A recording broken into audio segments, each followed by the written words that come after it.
guys, welcome to another episode of the Nerds You're Looking For podcast, a weekly nerd culture podcast that discusses the culture through various segments.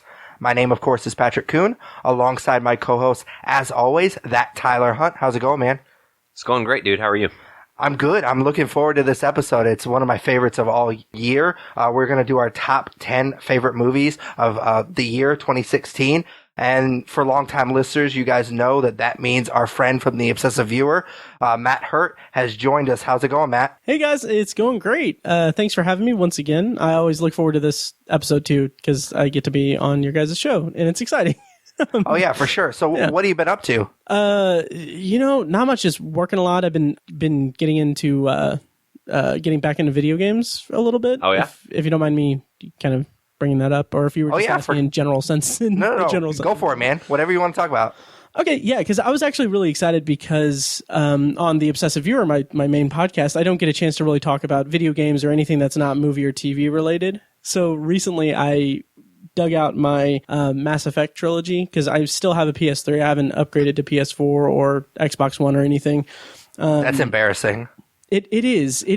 And with Mass Effect, like that's one of my favorite video game franchises, and I am even more embarrassing. I never played Mass Effect 3, which I have a good reason for that. It's because I started Mass Effect 1 when I had an Xbox 360, and then I played Mass Effect 1 and 2 on Xbox, and then my Xbox crapped out, and I just had a PS3. So I played two games that they all factor in. The choices I make factor into the main game. So I was like, well, if I want to play Mass Effect 3, I need to play the first two.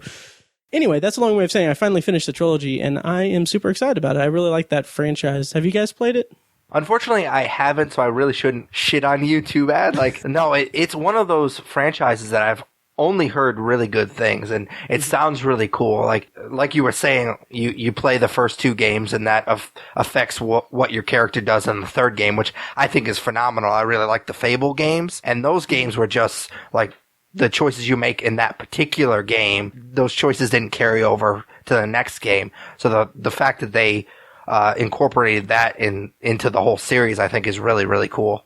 I haven't played them either, but I know that there is a new Mass Effect game coming out this year, which I do plan on playing. Yeah, and that's one of the reasons why I was kind of pumped to finally finish the games, because I realized, okay, well, the new one's coming out, I think late March, I think, and this one just looks insane. Like, it's not connected to the trilogy, really. I think from what I've heard, it's like set 600 years in the future, and it's a completely new story. It's basically you're exploring an entirely new galaxy.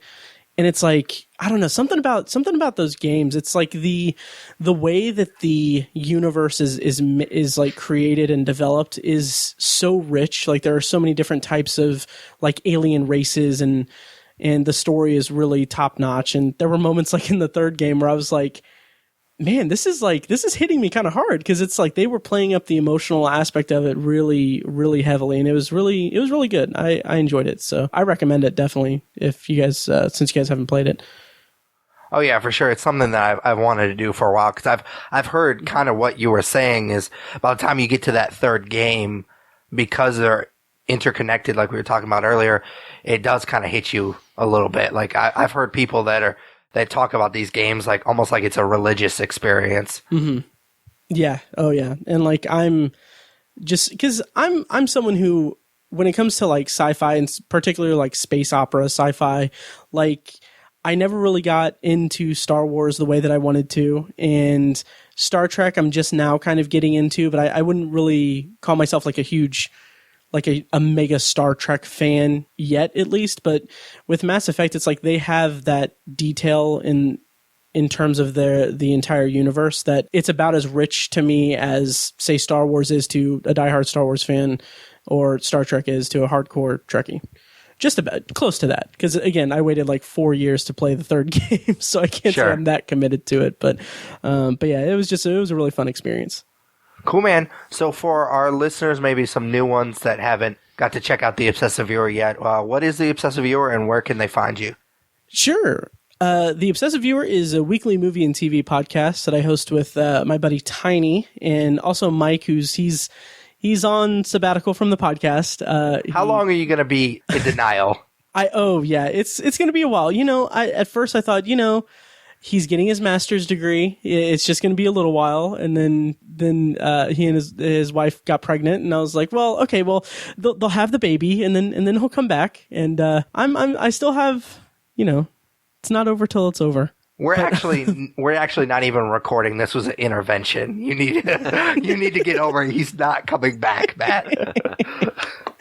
Anyway, the Obsessive Viewer is a weekly movie and TV podcast, and I host with my friend Tiny and occasionally Mike.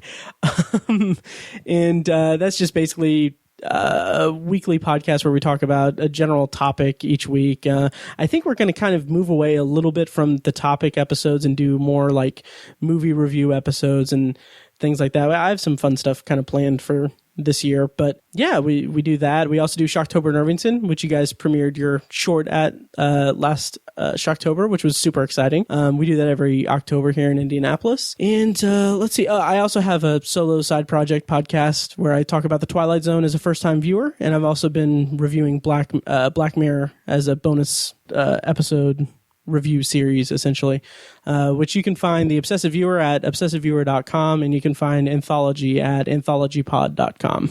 So you mentioned some cool ideas for the upcoming year. Is there anything that you wanted to share? Oh yeah, for Obsessive Viewer? Yeah, for sure. Oh yeah, actually I have this really exciting thing. There's this party game called Buy the Rights that it's some guys here in Indianapolis. They created this party game that it's where you each have like a certain number of cards, and each card has a character name, genre, there's a couple other criteria, and you basically it's randomized, so you use that to kind of pitch a movie to someone. So I think what we're going to do is, we've done a couple times in the past that we've done fake movie games where we just kind of throw out a random title and then create a movie around it. But I think we're going to utilize this party game to kind of do a like true like fake movie where we have a different character, different descriptor, different genre, and different plot, and kind of mix those all together and kind of play the fake movie game with this party game, which hit a plug for Buy the Rights. It's available on Amazon now. It's just Buy the Rights, the movie pitching party game. It's a lot of fun. It's really cool, and there's a lot of different choices for each section of the cards. It's really fun. So I'm looking forward to trying that out and seeing how it goes. Very cool. Yeah, I thought I saw you post something about that, and I was very intrigued, but then I got distracted and I didn't check into it any further than that. I'm pretty interested in the fact that you're reviewing Black Mirror, because we did our nerdy resolutions on the last podcast, and one of my nerdy resolutions for 2017 is to watch all of Black Mirror, or at least all of what's been released. I do have a question for you, though. So, absolutely, when watching the Black Mirror, how do you push on past the pig fucking episode? Because that is a poor way to start that show, right? Okay, so with Black Mirror, no, see, I don't know anything about this show, and now I'm intrigued. All right, the pig fucking episode, it's interesting because before I started my review series, I'd only seen each episode like one time. And the pig fucking episode is the most, it's the strangest episode. That's what everybody's told me, is that you just have to stick with it. But exactly. Like the magic of Black Mirror is that it's an anthology show like the Twilight Zone. So each episode takes place in kind of a different universe, or there's theories that it's all connected, but it's kind of each is a self-contained story. And the thing about the pig fucking episode, it's called the national anthem, but I'm just going to keep saying pig fucking episode. I think we had the title of this episode. Nice. Oh, that's going to make people think weird things about me. Anyway, so with the thing with the pig fucking episode is that is like just about the only episode of Black Mirror that's set in like kind of a modern contemporary time period.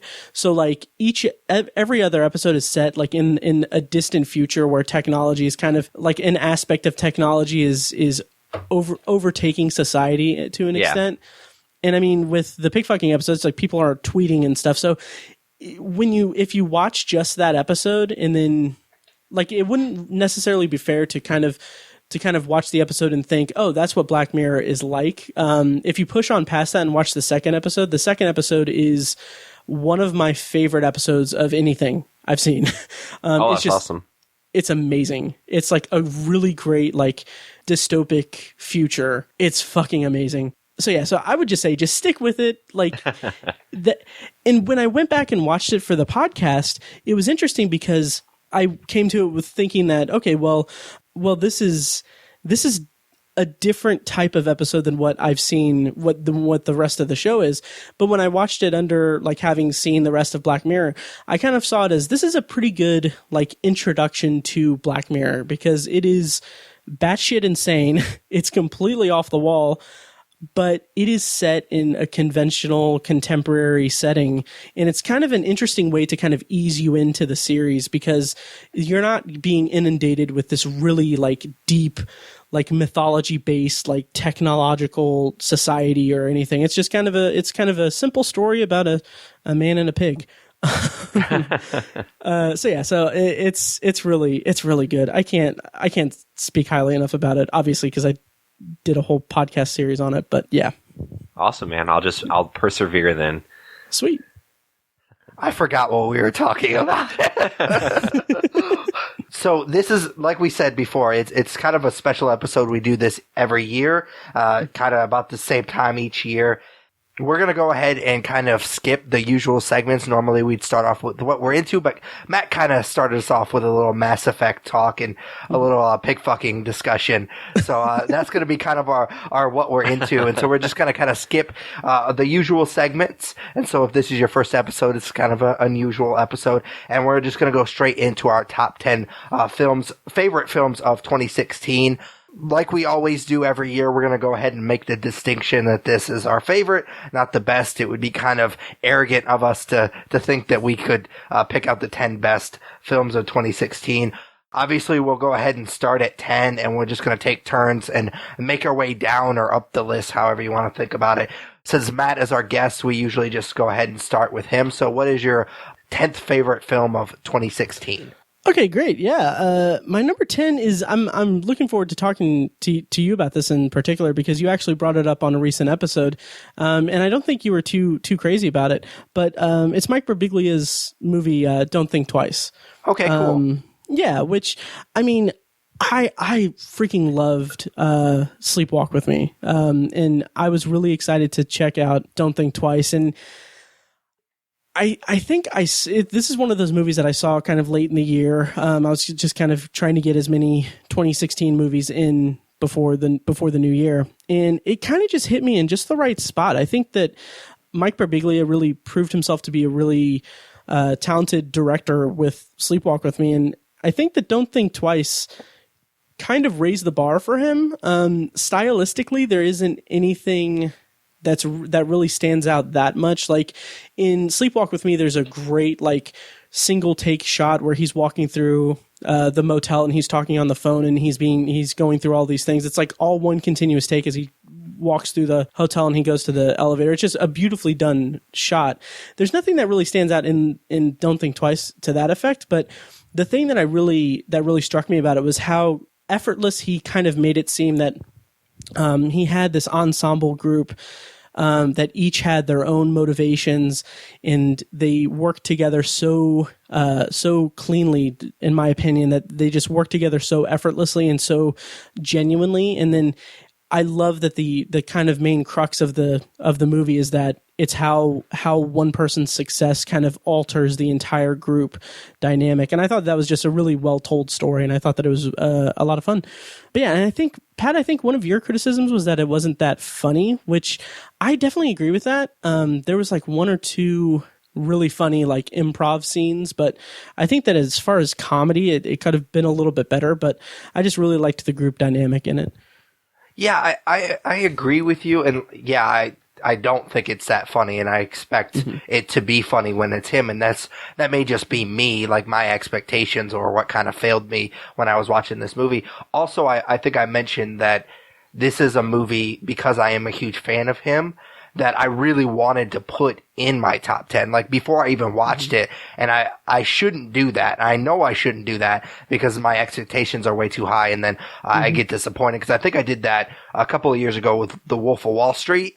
I was like, I had a slot open. I was like, I can't put another movie in because I haven't seen Wolf of Wall Street. And then I watched it and I wasn't that impressed with it. And so I think I just need to stop doing that because I get my expectations way too high. But I just think that it's one of those movies that it isn't as funny as I thought it was going to be. And then it's kind of depressing. It just like it. And I get what he's trying to do there, but it's like they talk about how they're getting too old to do this, and if it was going to happen, it would have happened by now. And there's just a lot of things that kind of hit a little close to home for me, and I just I don't know, it kind of depressed me a little bit. There was a couple of scenes, and I don't think I mentioned this the last time we talked about it, but there was a couple of scenes where when I hang out with some of my comedian friends, it kind of bugs me. They do this as well, where you could tell like they were sitting at a table or whatever, and you could tell everyone was just trying to like one up the next person. And I get that sometimes with some of my comedian friends, like you could tell that they want to be the funniest people in the room. Can we just hang out for like 2 seconds and just be real people? And so a couple of scenes there that just kind of made me cringe a little bit because I started thinking about that. But I mean, that's just me personally. But I get what you're saying. I think it hit a little too close to home for me. And it's one of those movies that it's a good movie. I just don't know if I ever want to watch it again because it just bummed me out. Yeah, I can definitely relate to that for sure. Absolutely. Yeah, I'll agree with that. I can see your point there. I still liked it. And again, like I enjoyed it a lot enough to put it as my number 10. But I don't really have that much of a desire to see it again or own it. I might check it out if it's on Netflix down the road. But yeah, I hear what you're saying. I agree. I agree to an extent, but I still put it as number 10.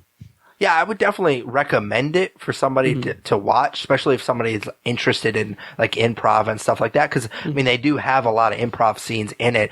Whether, I mean, you think those scenes are funny or not is up to you. I didn't think they were all that funny, but I mean, that's just my personal opinion. But I would definitely suggest somebody watch it. It's not something that, like I said, I'm going to probably ever watch again because it just bummed me out. Tyler, you haven't seen it, have you? No, it's funny because last week I was just going through like iTunes looking for something to watch, and I saw that movie, and I was like, I'm not going to watch this because Pat didn't really like it that much, and I went on your recommendation from the podcast, or I guess not recommendation, like the way you felt about it to not watch it. But I mean, hearing you say that I should give it a shot, I am interested in seeing it.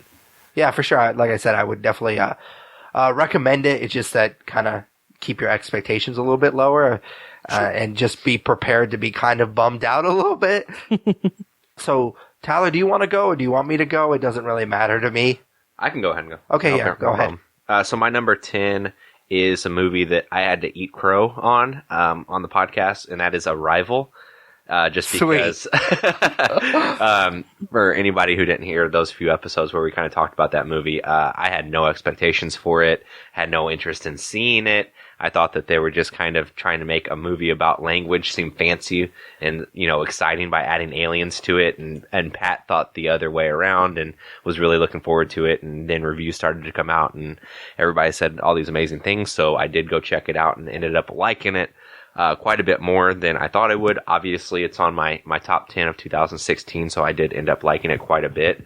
For me, it all just kind of, the way that it pays off in the end, and of course I won't spoil anything, is why it made my list. You know, it wasn't about language, it wasn't about aliens, it was more about, you know, human choices and the decisions we make and so on and so forth.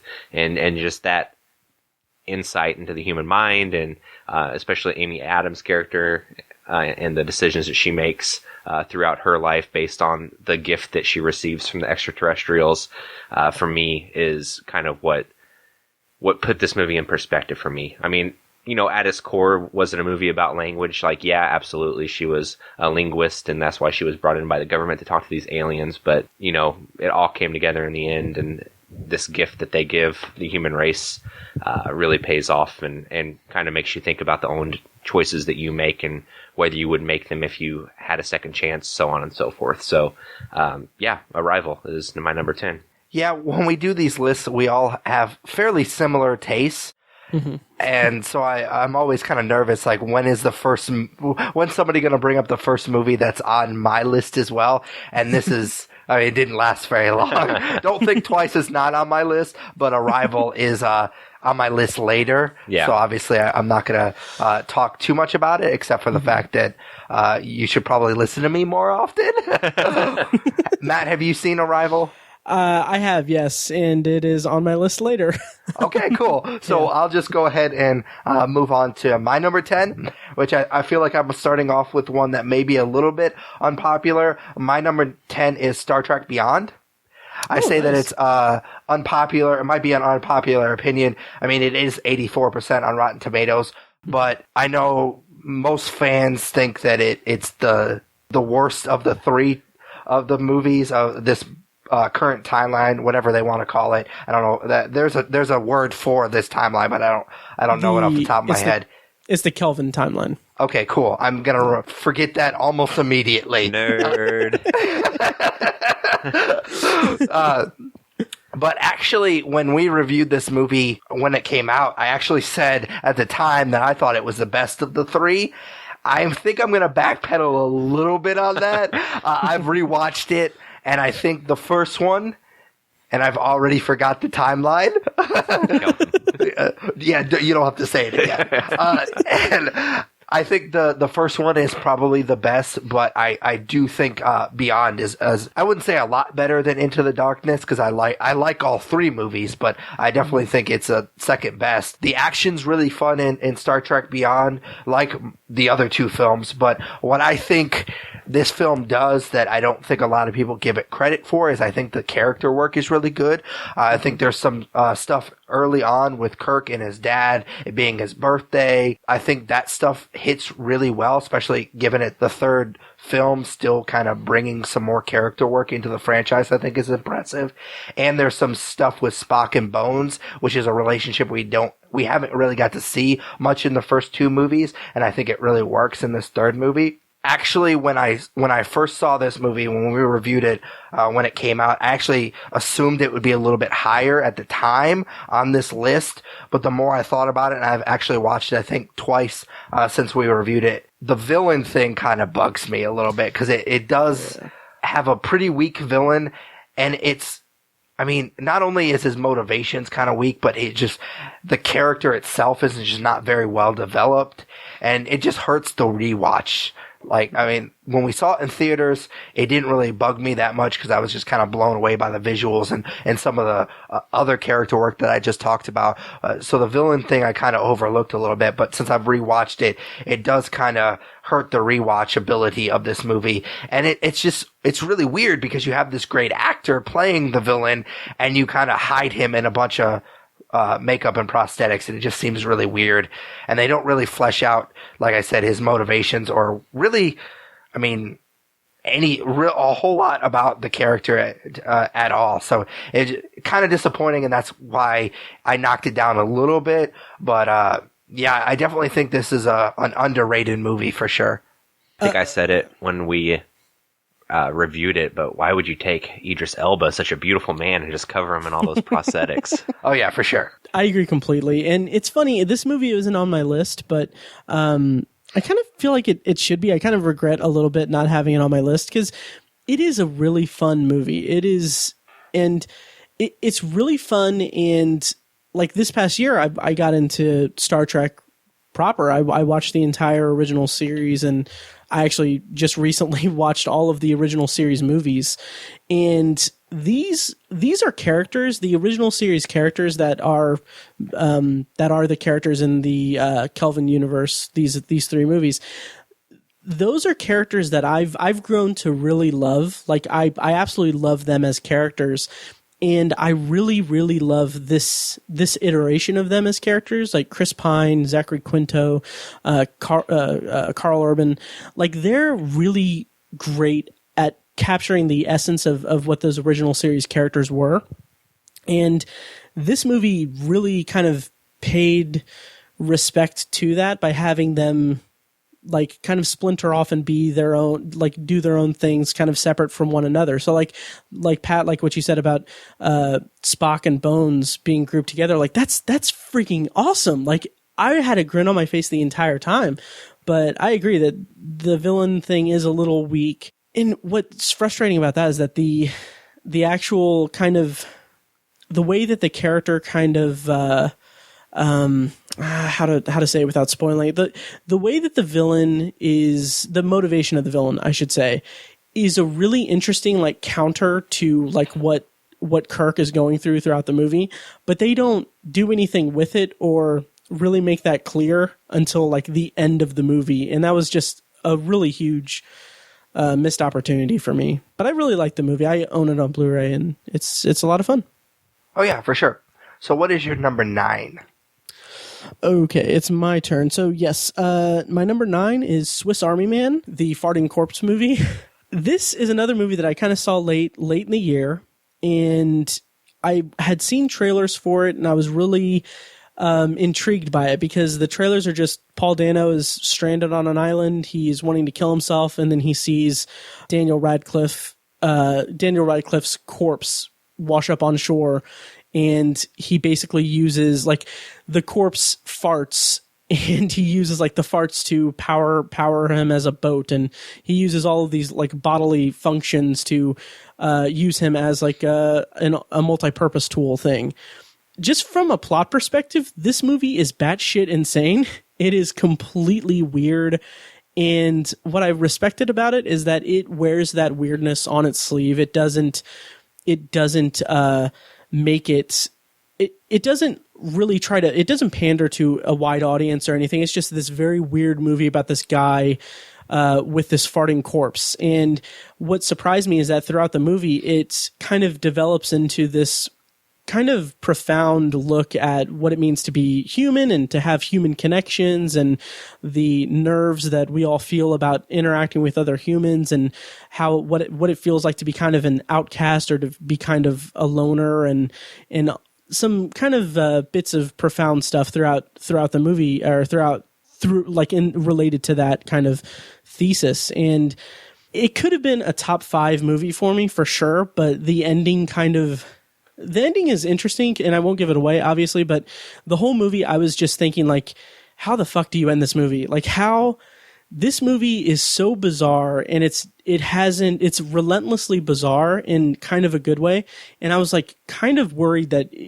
I had no idea what to expect going into the ending of it, and it took some interesting turns that I wasn't expecting, and then it's like if they had done a couple things different at the very end, this could have been like a top movie for me, because it really packed an emotional punch for me. But they made some other choices that didn't really mesh well with me. So not that it was too terrible or anything, but it didn't give me the experience that I was kind of hoping to have throughout the movie. But regardless of that, it was still a really interesting and kind of thought-provoking movie, and I really enjoyed it. That's Swiss Army Man. That's my number 9. So this is a movie, I don't know if Tyler, have you seen this movie? No, I haven't. This is a movie that I was really intrigued by because, like you said, it looked super bizarre, and it sounds like it turned out to be a very, very bizarre. But it was one of those movies that unfortunately kind of slipped through the cracks. Tyler and I talk about this quite often on the podcast. We live in Evansville, so these kind of indie weird movies don't always come to Evansville, and so it was just something that it just kind of slipped through the cracks for me. I was really intrigued by it. I do kind of like these indie weird movies that they fulfill that little need for me as a movie hipster to watch these weird movies. And also one of my favorite bands does the soundtrack, Manchester Orchestra. Mm-hmm. They did the soundtrack for this movie, and it's super weird, but they're kind of weird, so I dug it a lot. It's weird that I've actually heard more of the soundtrack than I've seen of the movie, which is kind of odd. But yeah, this is a movie that I definitely want to check out.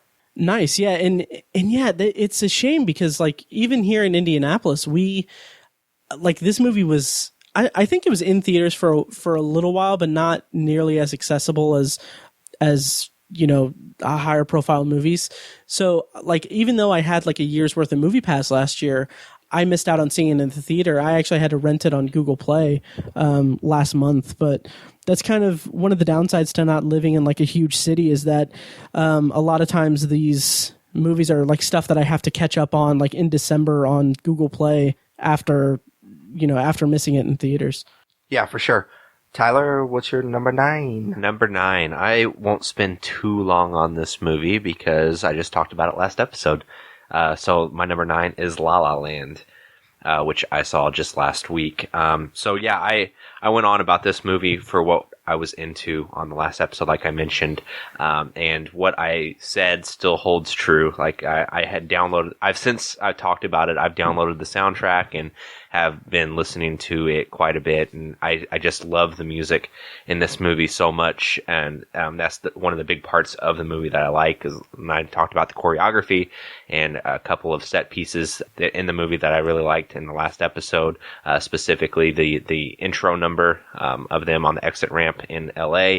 That's done magnificently. You know, Emma Stone and Ryan Gosling are great in the movie as well, especially when it comes to the music involved. Ryan Gosling playing piano and singing, same with Emma Stone singing and dancing and doing all that. And the one part of this movie, and Pat, you and I talked about it a little bit, that kind of falls flat for me is if you strip all the things that I just talked about, like the choreography and the singing and all the flashiness of this movie.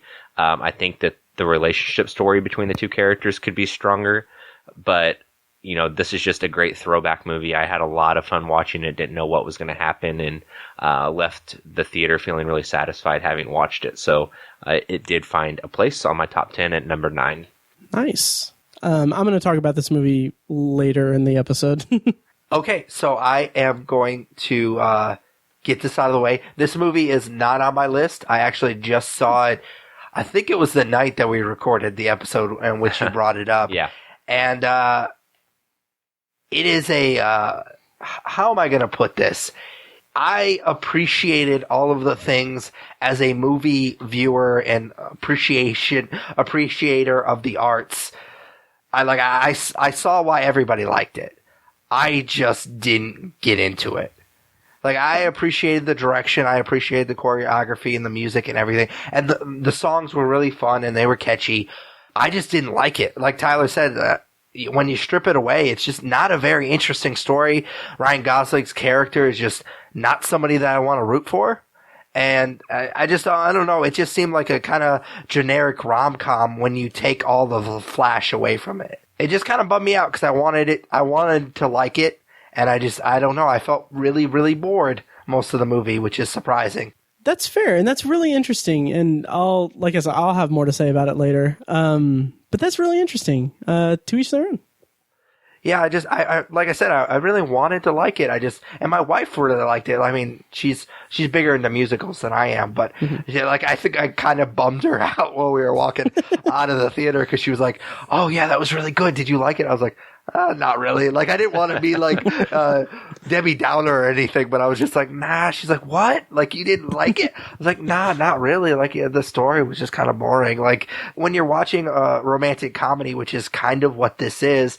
Like, you want the characters to end up together, and I was never at any point rooting for their relationship whatsoever. Oh, wow. Like, Ryan Gosling, he's a fucking asshole in this movie. Like, I don't think he has really much of a redeeming quality. See, and I heard Tyler mention that in the previous episode, and I don't know. I didn't really get an asshole vibe from him. I just thought that it was I was hooked on the relationship between them, and I'll talk more in depth about it, but sure. But yeah, I didn't really get the asshole vibe from him. He's kind of aloof, and he's kind of like a dark and mysterious kind of character guy, I guess would be the closest thing I could say about it.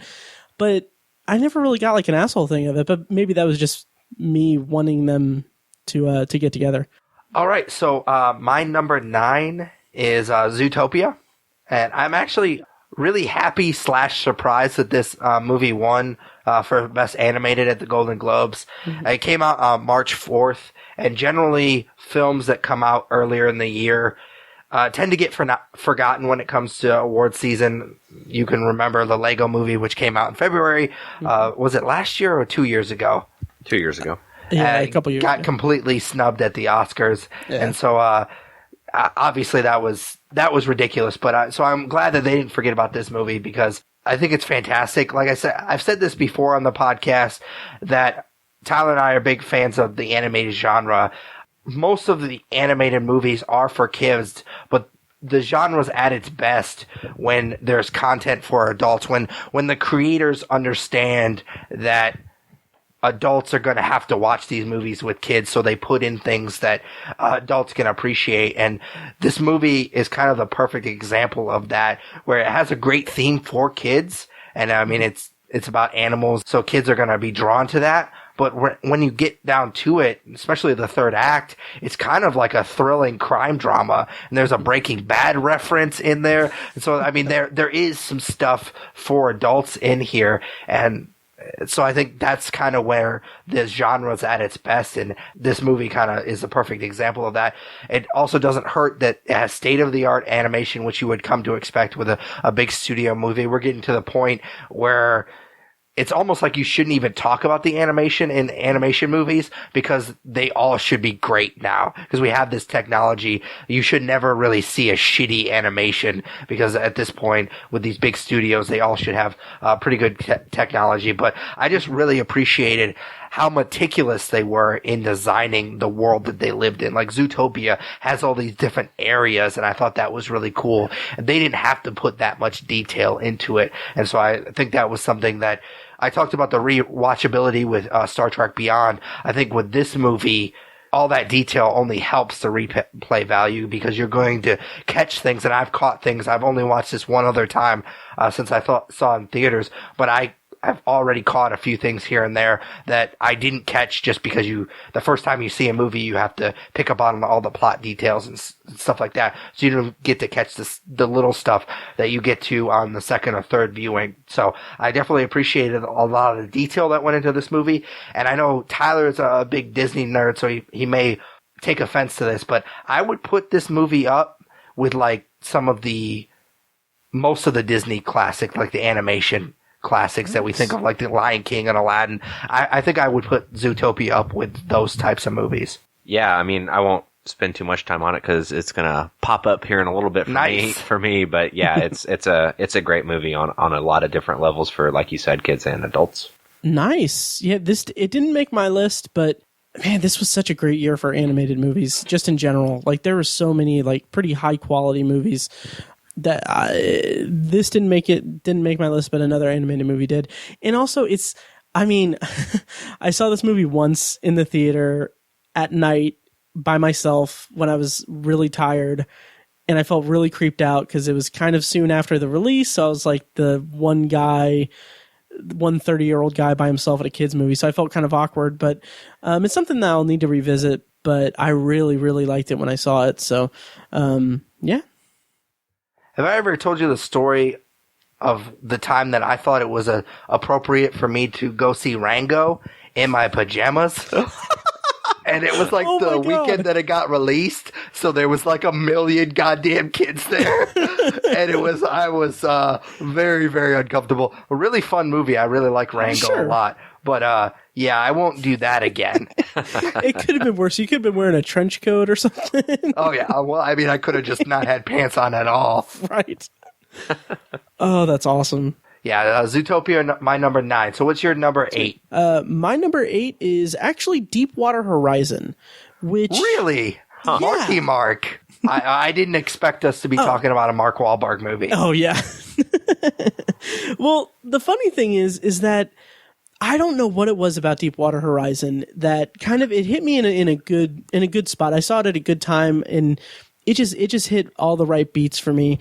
And this was a movie that I was kind of cautiously optimistic about because I really like the director Peter Berg when he's good. But I mean, the last couple movies he made was Lone Survivor, which I really, really did not like, and he also did Battleship, which speaks for itself.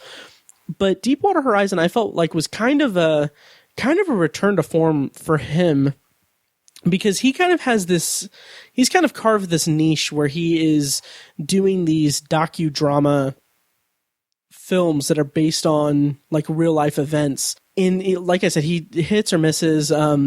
Battleship is not one of those movies, obviously, but he's done like Friday Night Lights and Lone Survivor, and I can't think of, I thought there was another one, but anyway, he just recently did Patriots Day.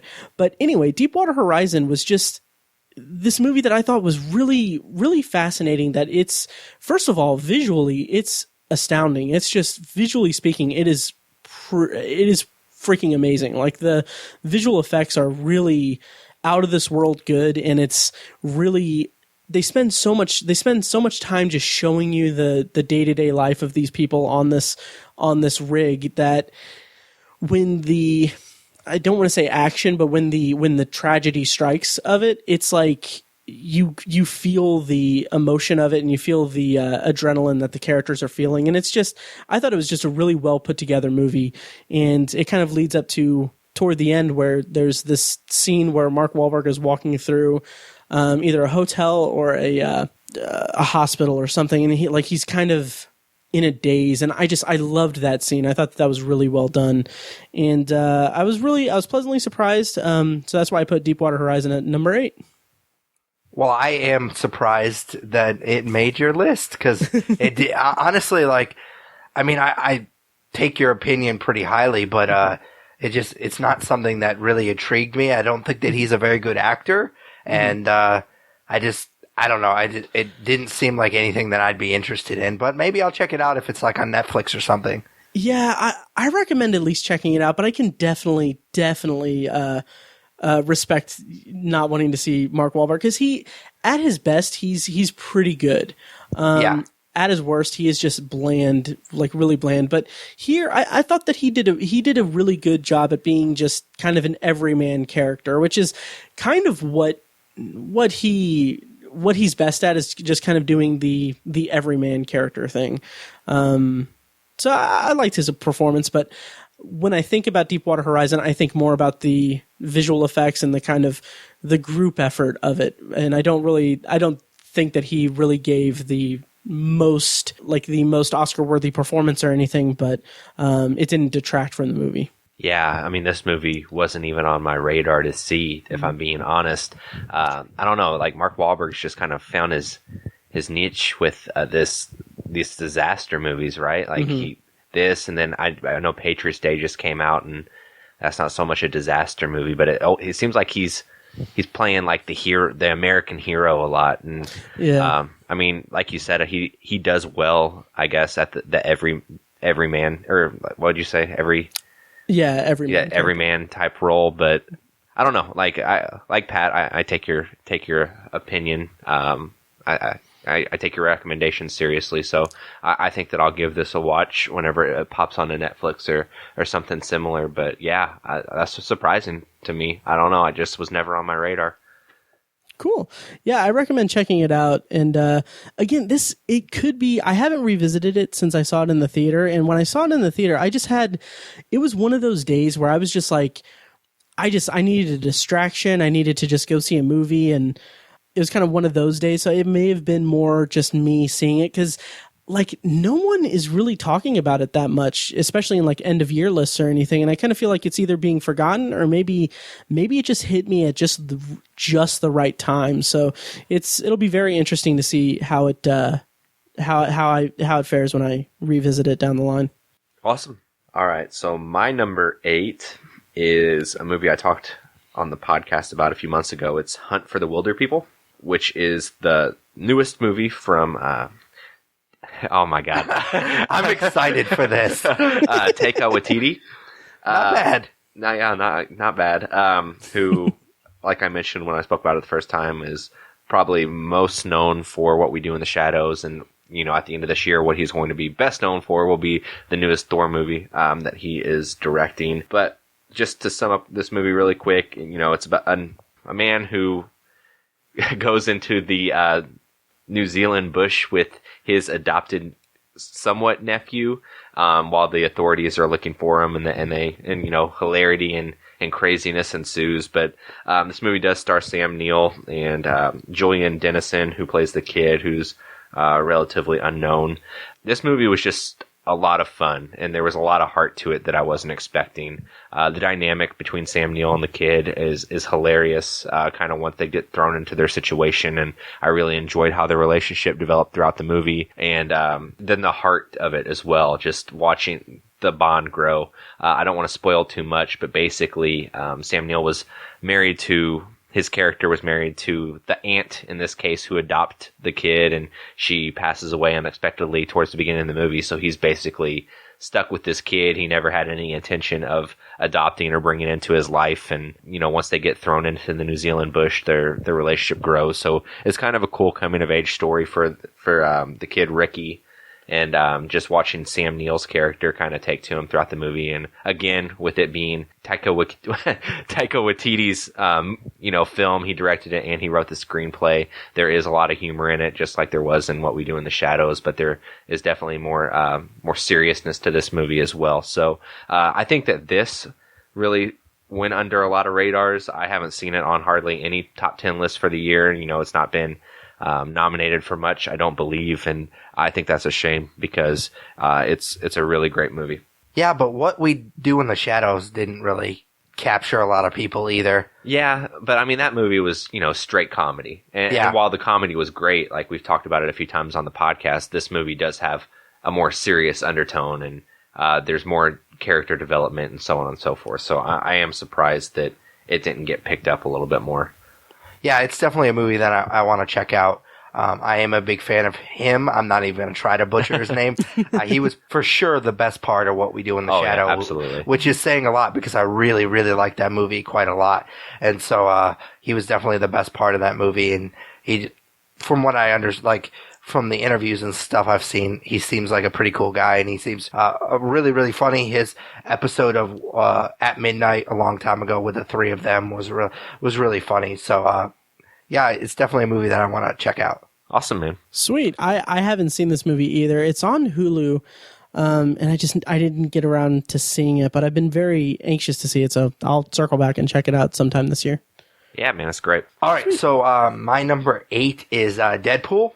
This movie reminded me a lot of kind of how I felt after I watched The Avengers. And I say that because Deadpool, like Avengers, I feel like it changed the superhero film game, because Deadpool, I mean, they made a big deal out of it because it was rated R, and there's not very many superhero movies that are rated R that are successful, and this one was like just ridiculously successful.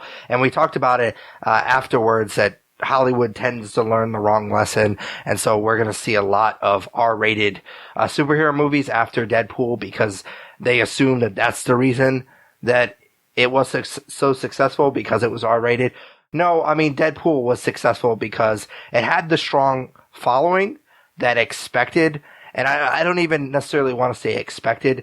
They welcomed the R rating. Like, if this was PG-13, there would have been fucking rioting in the streets, because the following for Deadpool is they're so committed to that character, and they want that character to be done right. And the R rating just fit the character so well. Like, you can't just do an R rating for any superhero. Like, if Spider-Man Homecoming was R rated, that would be really fucking weird. Like, if Spider-Man was saying some of the things that Deadpool said in this movie, it would just be completely out of character. So the reason it was successful is because it fit the character so well. It's ultra violent, but it's weird because it was really, really violent, but it didn't feel like super violent because it kept it fun. For example, like the bullet scene. That scene is super, super violent, but because he's cracking jokes the whole time, you don't feel as weird laughing at how just like crazy violent it is. And I keep talking about replay value, but this is another movie that has a really good replay value because of the joke density in it. Now, not all of those jokes hit, but every time I watch this movie, there's a new joke that I find that I didn't appreciate the first or second time that I watched it. Now, the reason that I didn't put it higher in my list is the fact that, and I said this, I think, when we reviewed it for the podcast, it's not quite as clever as it thinks it is. There's a joke in particular. They continue to make fun of Hugh Jackman, which is funny because he's Wolverine and Wolverine exists in the same universe as Deadpool. There's a way to do that joke where it can be a callback. Like, for example, him forgetting his bag in the cab. He does that more than once. That's a callback. The way they did the Hugh Jackman stuff, they didn't do it in a way that it was a callback. They just did the same fucking joke more than once. And that bothered me. So there's almost like an art form to the callback, and I just felt like they weren't doing that. All they were doing was doing the same joke more than once. And that kind of bugged me a little bit. But other than that, I really enjoyed this movie quite a lot. Like I said, the action scenes are great. The comedy, there's a ridiculous joke density in this movie.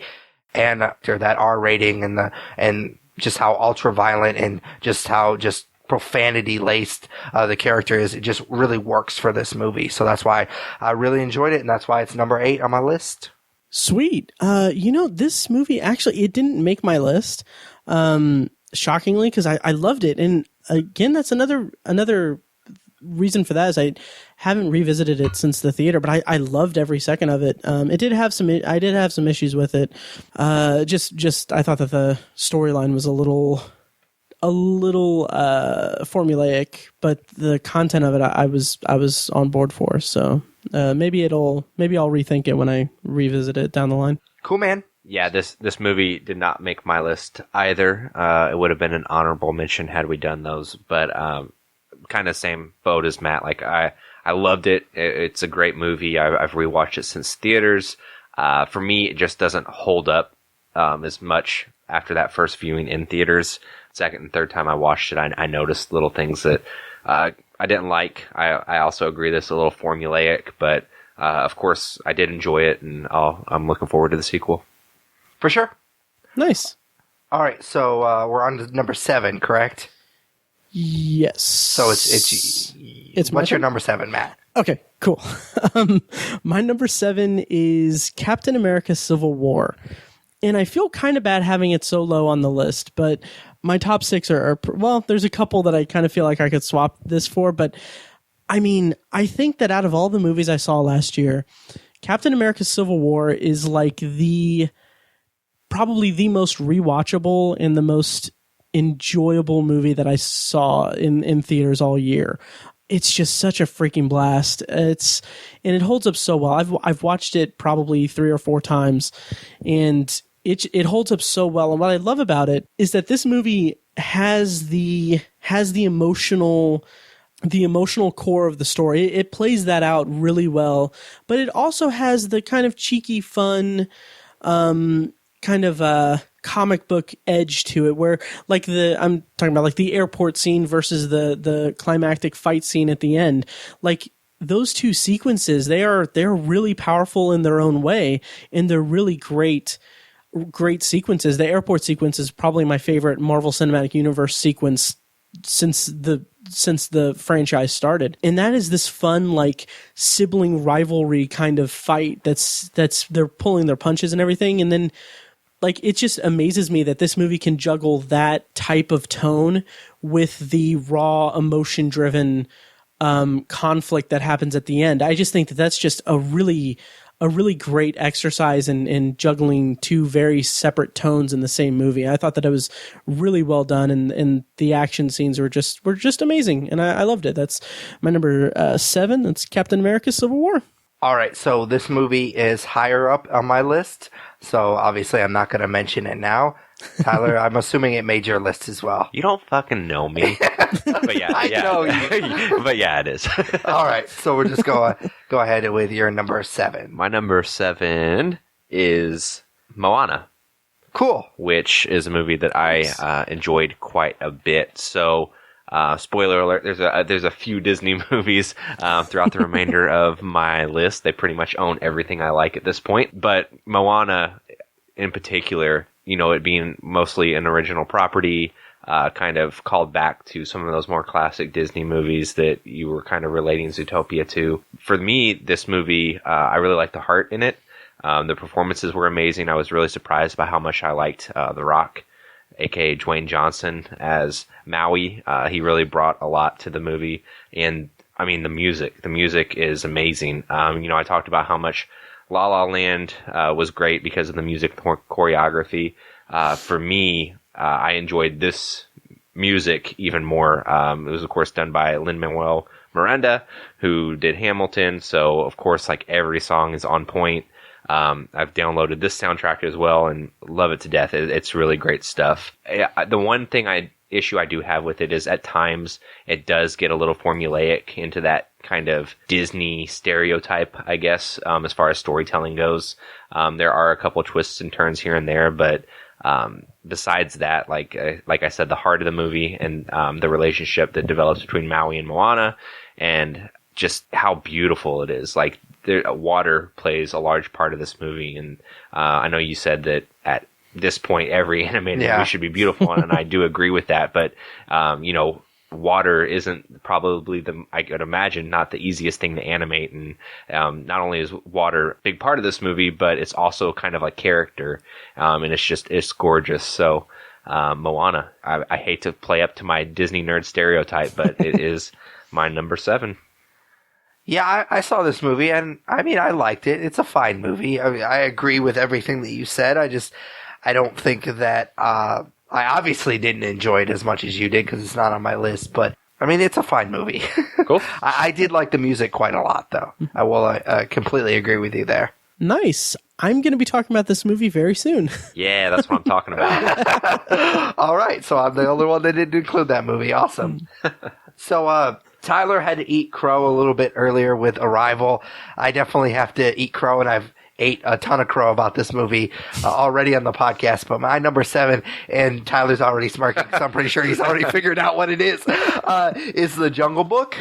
I gave Tyler a lot of shit when we did our Rotten Tomatoes draft earlier last year, and we're going to actually, I think, do our 2017 one next week. So be looking forward to that. I was not really interested in this movie. I mean, to remake an old Disney, like, live action is kind of their thing right now, and I just haven't been all that interested in them so far, but this one just kind of blew me away. I said this a couple of years ago with Dawn of the Planet of the Apes, and the Oscars disappointed me that year, and I'm kind of almost done with them because of it, but this movie, for sure, if it doesn't win Best Visual Effects, then that category doesn't fucking matter anymore. Right. Because this movie, literally, they created a jungle out of nowhere. And it's almost gotten to the point where I've rewatched it a couple of times since we saw it in theaters, and it's one of those movies that now I point to when I see a movie that has shitty CGI, and I'm like, well, you don't have an excuse, because look at how beautiful this movie is. And I always point to the river scene, and Tyler just talked about how animating water is like one of the hardest things to do. There's a scene that I always point to in this movie where Baloo, the bear, is backstroke or whatever you call it, down the river, and you can literally see his fur like floating as the river floats. And I think that's amazing. It looks exactly like how hair, not that I'm necessarily the one person that should be talking about how hair interacts, being that I'm bald, but it looks so beautiful, and just like that meticulous detail is kind of what blew me away.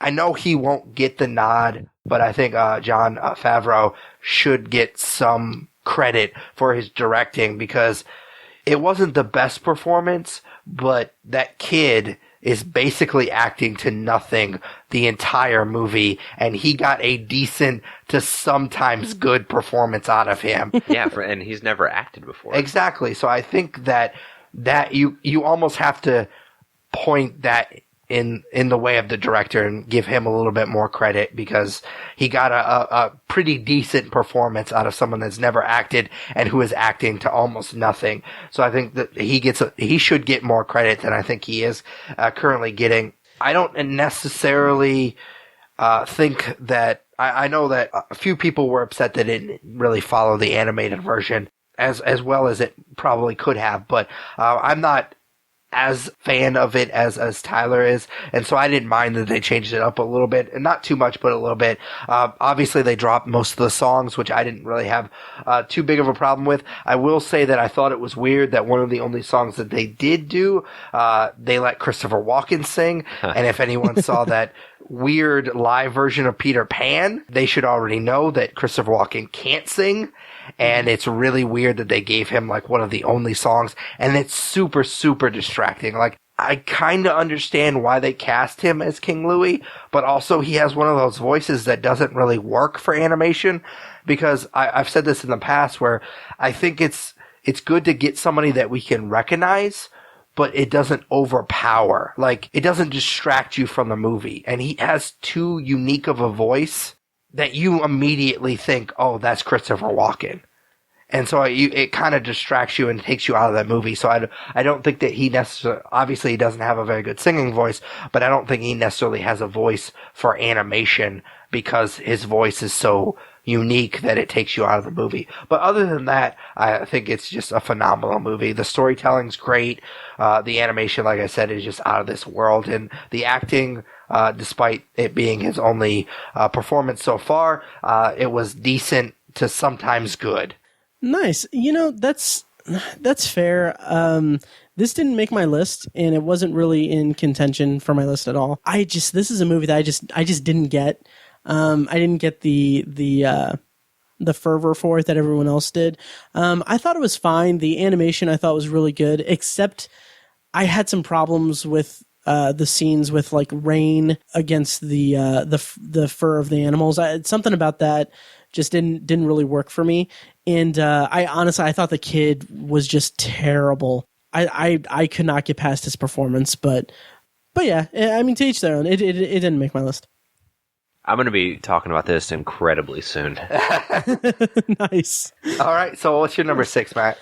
Let's see. My number 6 is Moana, which we've talked about before. And I'll just say I echo pretty much everything that Tyler said about it. I mean, I loved it. The music is phenomenal. Somewhat of a tangent and somewhat embarrassingly of me. I actually downloaded the Hamilton soundtrack because of this movie, because I hadn't listened to the Hamilton soundtrack, and fuck, it's so good. It's so good. So I've been listening to that. I've been listening to that, the Moana soundtrack, and the La La Land soundtrack pretty much on rotation the last several weeks. But Moana as a movie, my thoughts on it fall pretty much completely 100% in line with Tyler's. I think what I appreciated most about it is that it is this kind of updated version of the Disney princess story, where it's the thing that I came away from it was that every time that Moana is in peril or in danger, it's always something that she works herself out of or gets herself out of, and I thought that was a really nice update of it. She isn't a damsel or anything. She is a very adventure seeking kind of strong character in her own right, and I really appreciated that. And I really there's one scene where Maui kind of points out that she's a princess, and she kind of rejects that moniker and everything, and they kind of have this back and forth. It's like the movie kind of winking at it, saying that oh, this is like that, but it's a modern era of it. And yeah, The Rock is just so good in it. It's kind of crazy, because if you would have gone back I don't know, several years, and came up to me and said, hey, The Rock is going to be one of the most entertaining actors you've seen, one of your most entertaining, I wouldn't say best actors, but just one of the most entertaining actors, that you'll seek out his stuff. And also Donald Trump is going to be president, I would have been like, fuck you. You're fucking with me. But no, and he is fantastic in this. And his one of his songs, or the one song of his, "You're Welcome," is my favorite track on the album. It's really awesome. So that's my number 6. It's Moana. I really dug it. Yeah, man, it's embarrassing, but I have the words to "You're Welcome" memorized by heart. Me too. Oh, so absolutely. Good. Yeah, that's totes embarrassing. All right. So I'm assuming you're going to talk about Jungle Book, right? thanks for fucking stealing my thunder, dude. My number 6 is Jungle Book. No, but in all seriousness, I don't have too much more to add from what you said, Pat. I hadn't really put it into thought until you started talking about just how much work Jon Favreau put into this movie. And I've watched some of the behind the scenes stuff and watched some of the making of, and a lot of the scenes, since the kid didn't have anything to act against, like Jon Favreau's right there with him, like doing it and reading lines and really pushing the kid along. And not only that, but creating the whole world and so on and so forth. A lot of the things you said, like, he put a ton of work into this movie. I hate to diminish what any director did, but unfortunately, I would imagine when nominations come out, directors that did less work are going to be nominated for their films. And for me, that's a bit disappointing because just how much he put of himself into this movie. I've gone on record a million times about how much I love the original. The one thing I will say about this movie is I was not upset with any of the decisions that they made and any of the liberties they took. I believe when we reviewed it last year, I even specifically called out the end of the movie as compared to the animated version. And I won't spoil anything, even though it's been out almost a year at this point. But, whenever I loved the animated movie when I was a kid, but the ending just never sat right with me. And this movie kind of retconned it and, put Mowgli where I feel like he belonged within the jungle and his family that he grew up with. So I didn't have as much of a problem with Christopher Walken as you did, Pat, but I do see where you're coming from. I think that, Bill Murray as Baloo was just like spot on casting, and he does the Bare Necessities song and he kind of adds his own little flair to it, and it's a lot of fun. So just these actors, being animals and, very similar to Dawn of the Planet of the Apes, just kind of embodying that just all comes together for me and made a really fun experience. For sure. Cool. All right, so I'm just going to go ahead. Obviously, I just got done talking about Jungle Book, so I'll just go ahead and move on to my number 6, right? Yep. Around number 6. I have it right in front of me. I don't know why I keep getting confused. But my number 6 is 10 Cloverfield Lane. And I know when we reviewed this, when it came out, Tyler had a problem with the name, like them having it Cloverfield in the title. And I think it was the Obsessive Viewer. I think it was you, Matt, that brought up this point. And I've kind of just stolen it from you. I never gave you credit, I don't think. I probably stole it from someone else. So okay, no cool. No problem.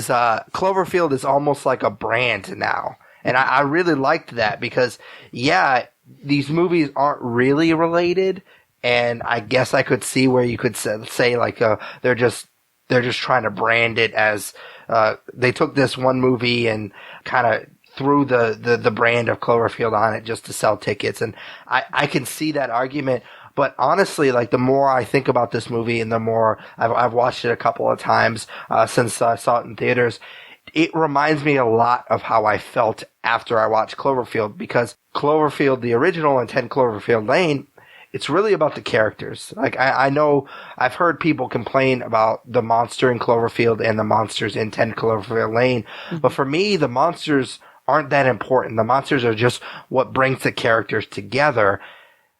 And then once they're together, that's what's really important. That's what these movies are about. And in Cloverfield, it's about him kind of reconnecting with an ex-girlfriend and his friends and stuff, and their dynamic. And of course, in this movie, it's a lot different. It's a way different group dynamic. And I don't think I would have enjoyed this movie as much. I know I wouldn't have enjoyed this movie as much if it wasn't for John Goodman's not just acting, but his arc, his character arc. It's just fantastic. I love the fact that they go from bad guy to good guy to bad guy to good. And, I mean, they just keep flipping the script a few times in this movie, and just his performance is fantastic, but also the way they act, the other actors act off of him. Like the scene with him in the barrel is just fantastic. I love that scene to death. And the ending is a tad bit heavy-handed for me. That's the only negative I have about this movie. But other than that, I think the third act is done really well. Like, I really like the idea of kind of like having these indie sci-fi movies. Like Cloverfield definitely was. It was a found footage movie, which I've stated on before on the podcast that I'm not a huge fan of, but they did that obviously for budgetary reasons, and you don't see a ton of the monster, again, probably for budgetary reasons, but I really like these indie sci-fi movies that this Cloverfield kind of brand is putting out, where there's not a ton of special effects, but what they do it really well, and they saved most of that for the third act, and I think it's really well done, because you're not quite sure at that point if they're really aliens, and I really appreciated that, because at that point you could go either way, because you still think John Goodman's crazy, so you're not quite sure 100% if there's aliens or not, and so I really like that third act a lot, but the very end is a little heavy-handed for me, but other than that, I really, really like this movie quite a lot. I agree. And it doesn't sound like you agree. Well, the reason I say it is because it's actually my number 5. Oh, really?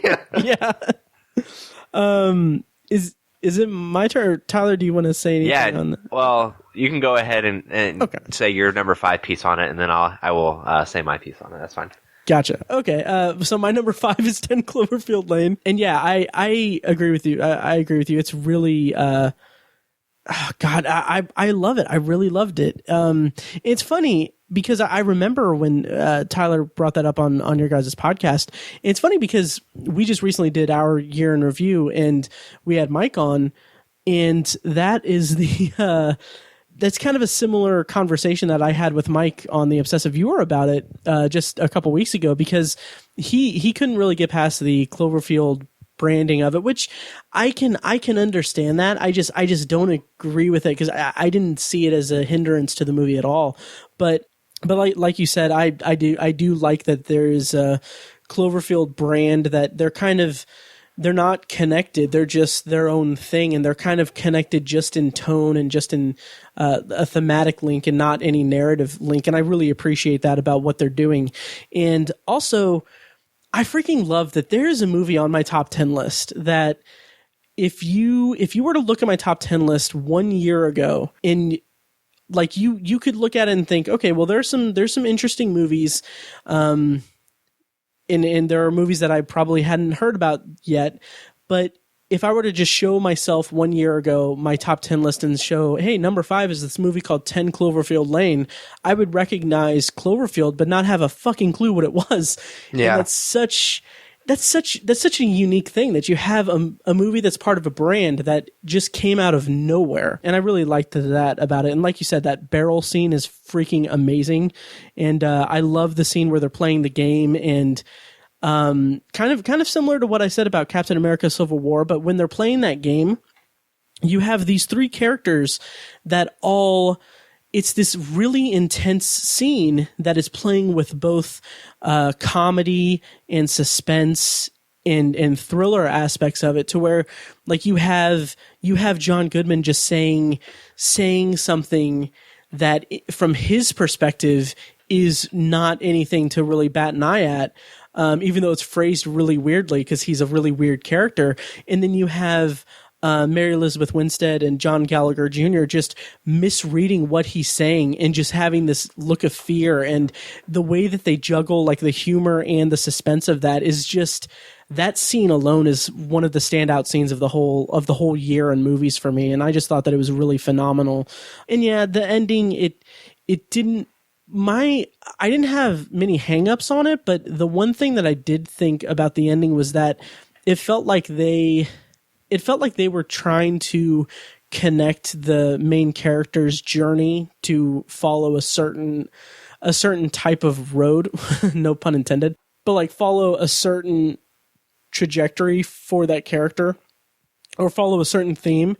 But it didn't seem like that theme or that journey was really built up throughout the rest of the movie. It kind of felt a little thrown in at the end. That's the one complaint I'd have. But overall, I think that this was a really fantastic movie, and I'm really excited to see what Dan Trachtenberg does in the future. He did a really great job directing an episode of Black Mirror this season. That was a lot of fun. I think you guys would really, really love that episode, because in particular, it's kind of at its heart, it's about video games and virtual reality, so it's a lot of fun. But anyway, that's my number 5, 10 Cloverfield Lane, and yeah. So what's your piece about So it? this movie didn't make my top 10. If I'm being honest with myself and with you, my sour grapes when we recorded that that review probably came from the fact that at the time I was getting trounced in our Rotten Tomatoes film draft. I think that you had Deadpool and 10 Cloverfield Lane, and so far And Kung Fu Panda 3. And so far all I had was Batman v Superman.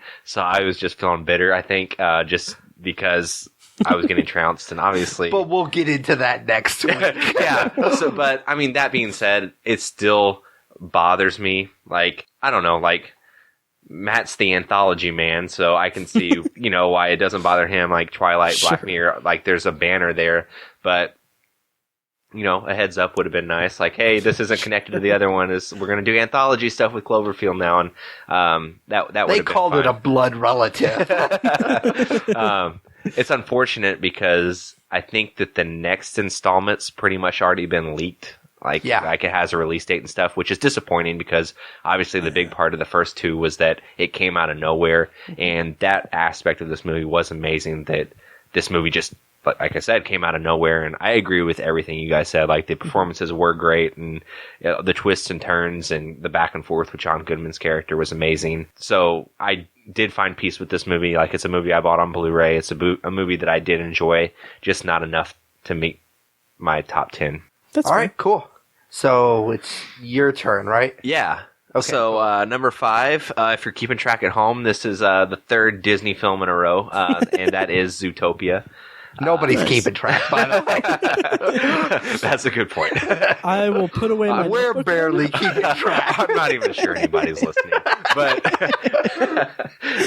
no, Zootopia, like Pat, you talked about it earlier. I don't have too much more to add to that other than, this movie, the reason that it's ahead of Jungle Book and Moana for me is not because it's a fun movie, partially because it caught me off guard, and also because I think that the message this movie conveys is really important, especially after what transpired through the election. It didn't know it was going to be this important, but when I saw the trailers for this movie, it was like, all right, so a Disney movie about talking animals, what's new? And, it didn't look that special to me. Like, the trailer has funny moments, and I was looking forward to Jason Bateman because, he was born to voice a fox, I think, just like the sly way he plays a lot of his characters. But, it's a movie about a city full of animals, and it's like, I don't see how this could carry any weight at all. And it did. It carried a lot of weight. Like, not only the relationship that develops between the two characters, I forget their names, unfortunately, but Jason Bateman and the rabbit.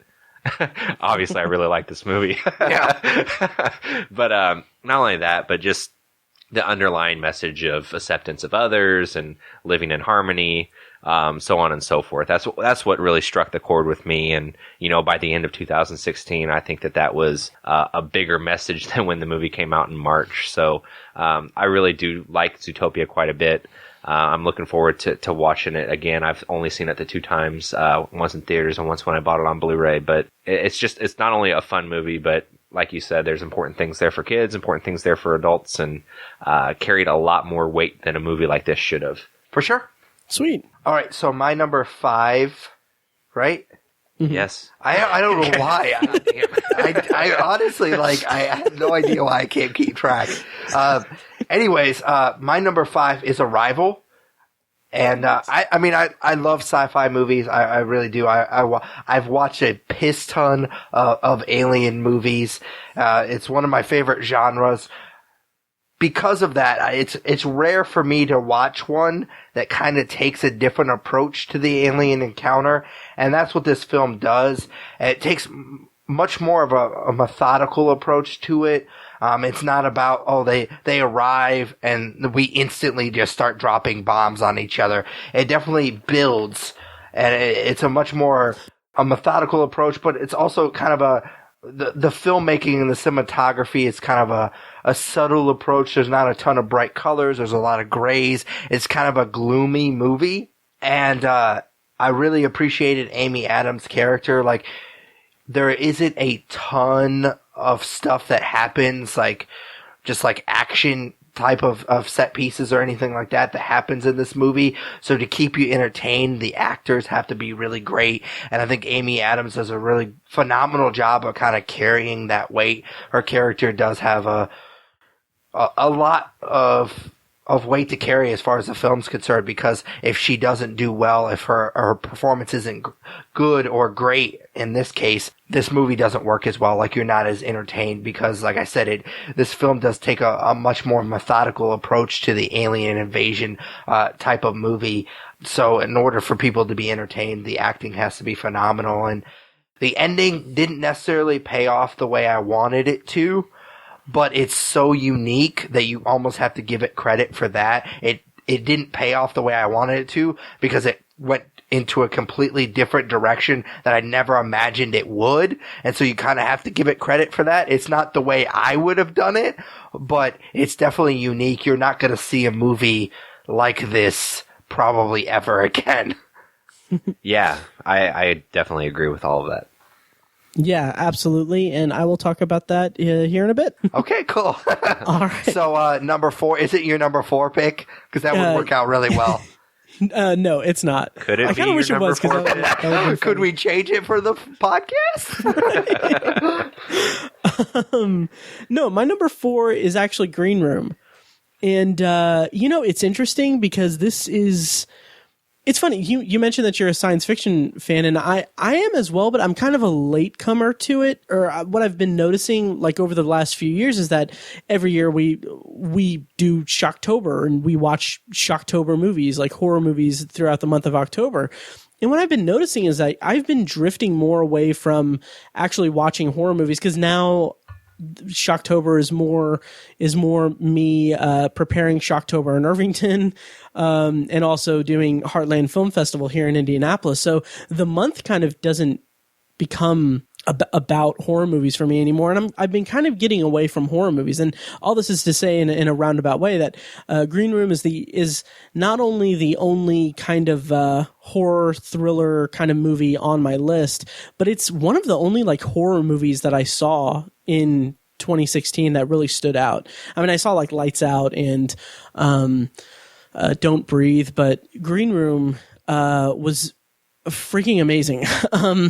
I absolutely loved it. It's this really intense movie, and it's brutal, it's relentless in its brutality, and it's just this very energetic, adrenaline fueled movie. That sounds like a really hacky way to describe it, but just the situation that these characters find themselves in feels so genuine, in the like the way that they try to wiggle themselves out of the situation is really captivating and really tense and terrifying. And there are moments of just absolute brutality that are played so well, because on one hand, the effects are out of this world outstanding.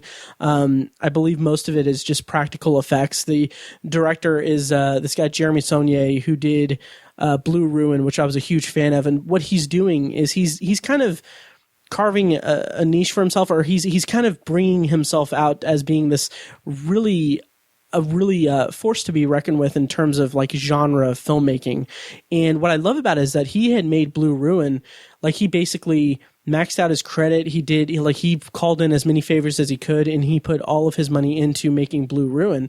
And it was kind of a critical hit at, I think, Sundance. And then what he did was that he used that type of that word of mouth and that kind of indie darling status to make Green Room, because he knew that like he was getting offers to make studio films, and he decided to make Green Room now because once he gets into the studio system and he has like a more high profile career, he'll never get a chance to make Green Room the way that he wanted to make Green Room. And that's something that I have just the utmost respect for him about it. He is a really talented filmmaker, and Green Room, I keep getting away from the actual review of the movie, but Green Room I thought was, for all the reasons I said, it's really fantastic.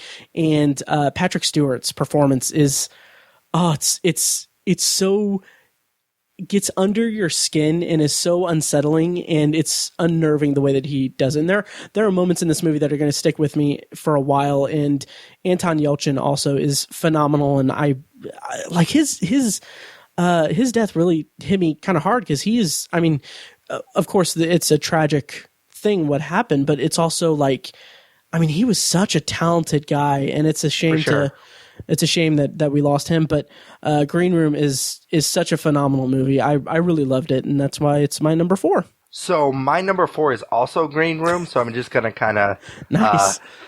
cutsies a little bit and talk about Green Room, and we'll knock out my number 4 right off the bat.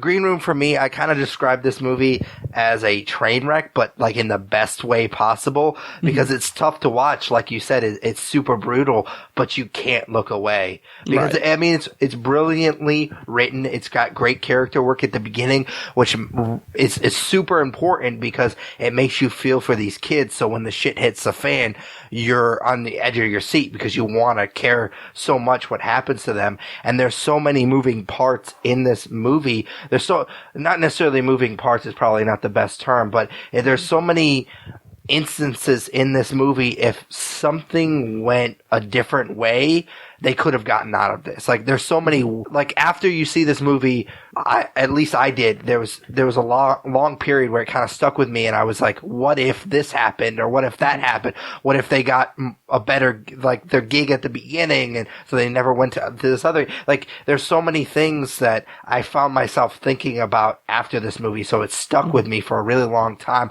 I actually remember this was the first movie that I think I saw at the new AMC when they renovated it.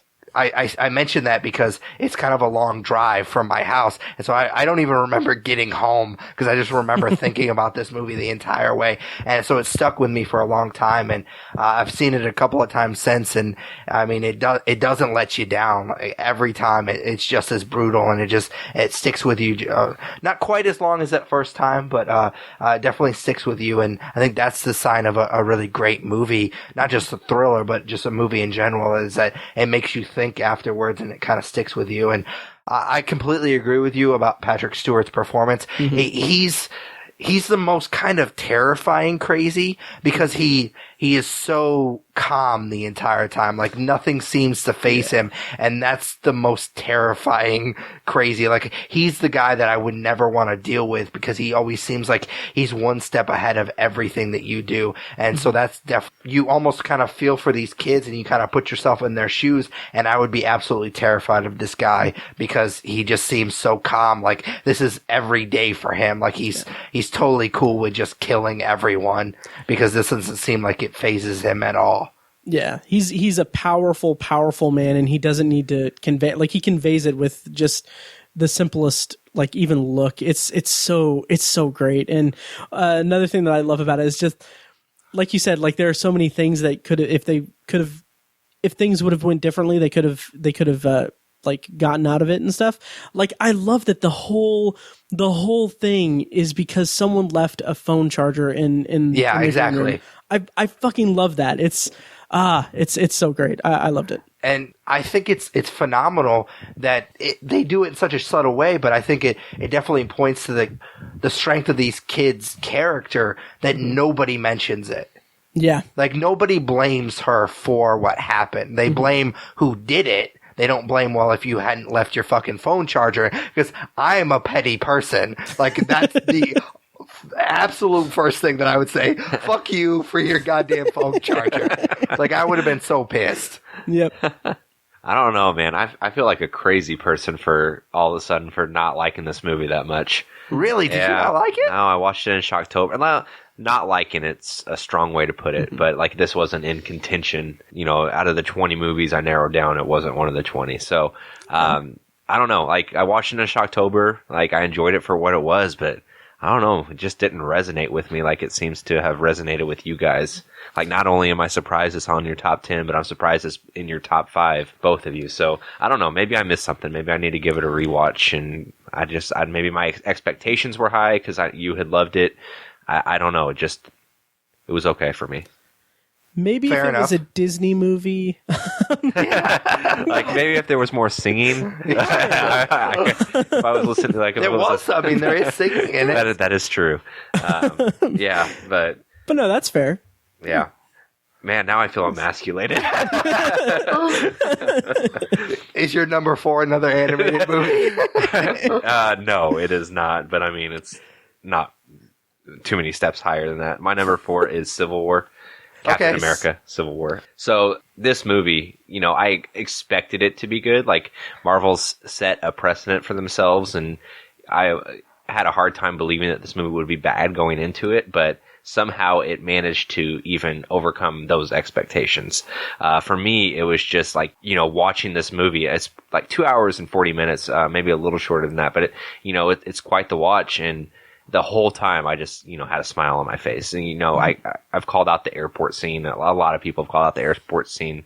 And that scene in particular is just like watching a comic book, like panel to panel, and is amazing. And, the interactions between Peter Parker and Tony Stark at the apartment is, just so well written and so well performed. Take all that, and at its core, it's still a Captain America movie, which, is amazing as well. Somehow those movies keep getting better, from First Avenger to Winter Soldier to now Civil War.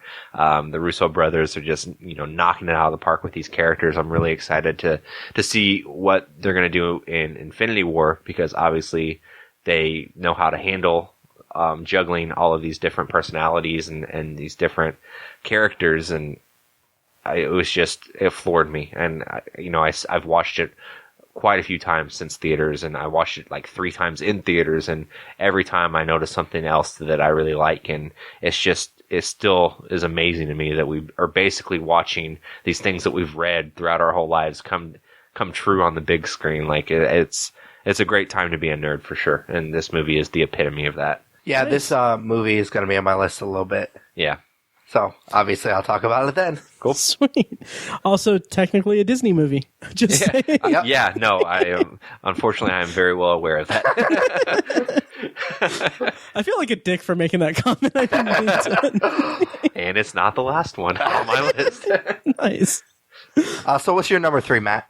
My number 3 is Arrival, for a lot of the same reasons you guys talked about. It is my favorite kind of science fiction movie, where it's kind of thought-provoking, it's contemplative science fiction. It isn't this big epic story of humanity versus aliens. It's this very human story about, I think the way you put it is that it's about human choices and how choices can affect our lives, and when people are confronted with certain truths about themselves, how they can react to that. And it's a really great thought-provoking movie. And I didn't have any problems with the ending. It kind of floored me in a really good way. I thought that it was really phenomenal, and it kind of brought the movie together in a way that it wasn't even registering with me that it would go that route. And I thought that I was really on board and along for the ride with it. And I thought that it was really powerful, and at times kind of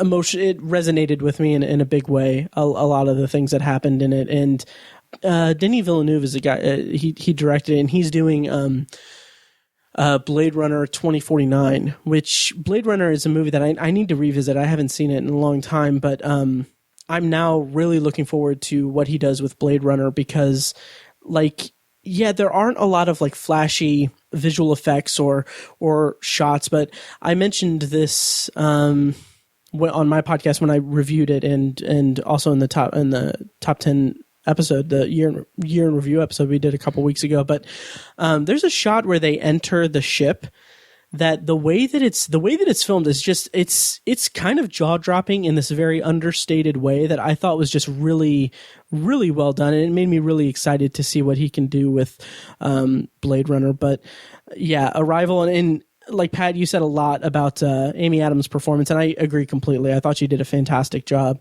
And I agree with what you said about it. And yeah, Arrival is my number 3, and I really loved it. I need to. I can't wait to see it again, really. Awesome. So my number 3 is Everybody Wants Some.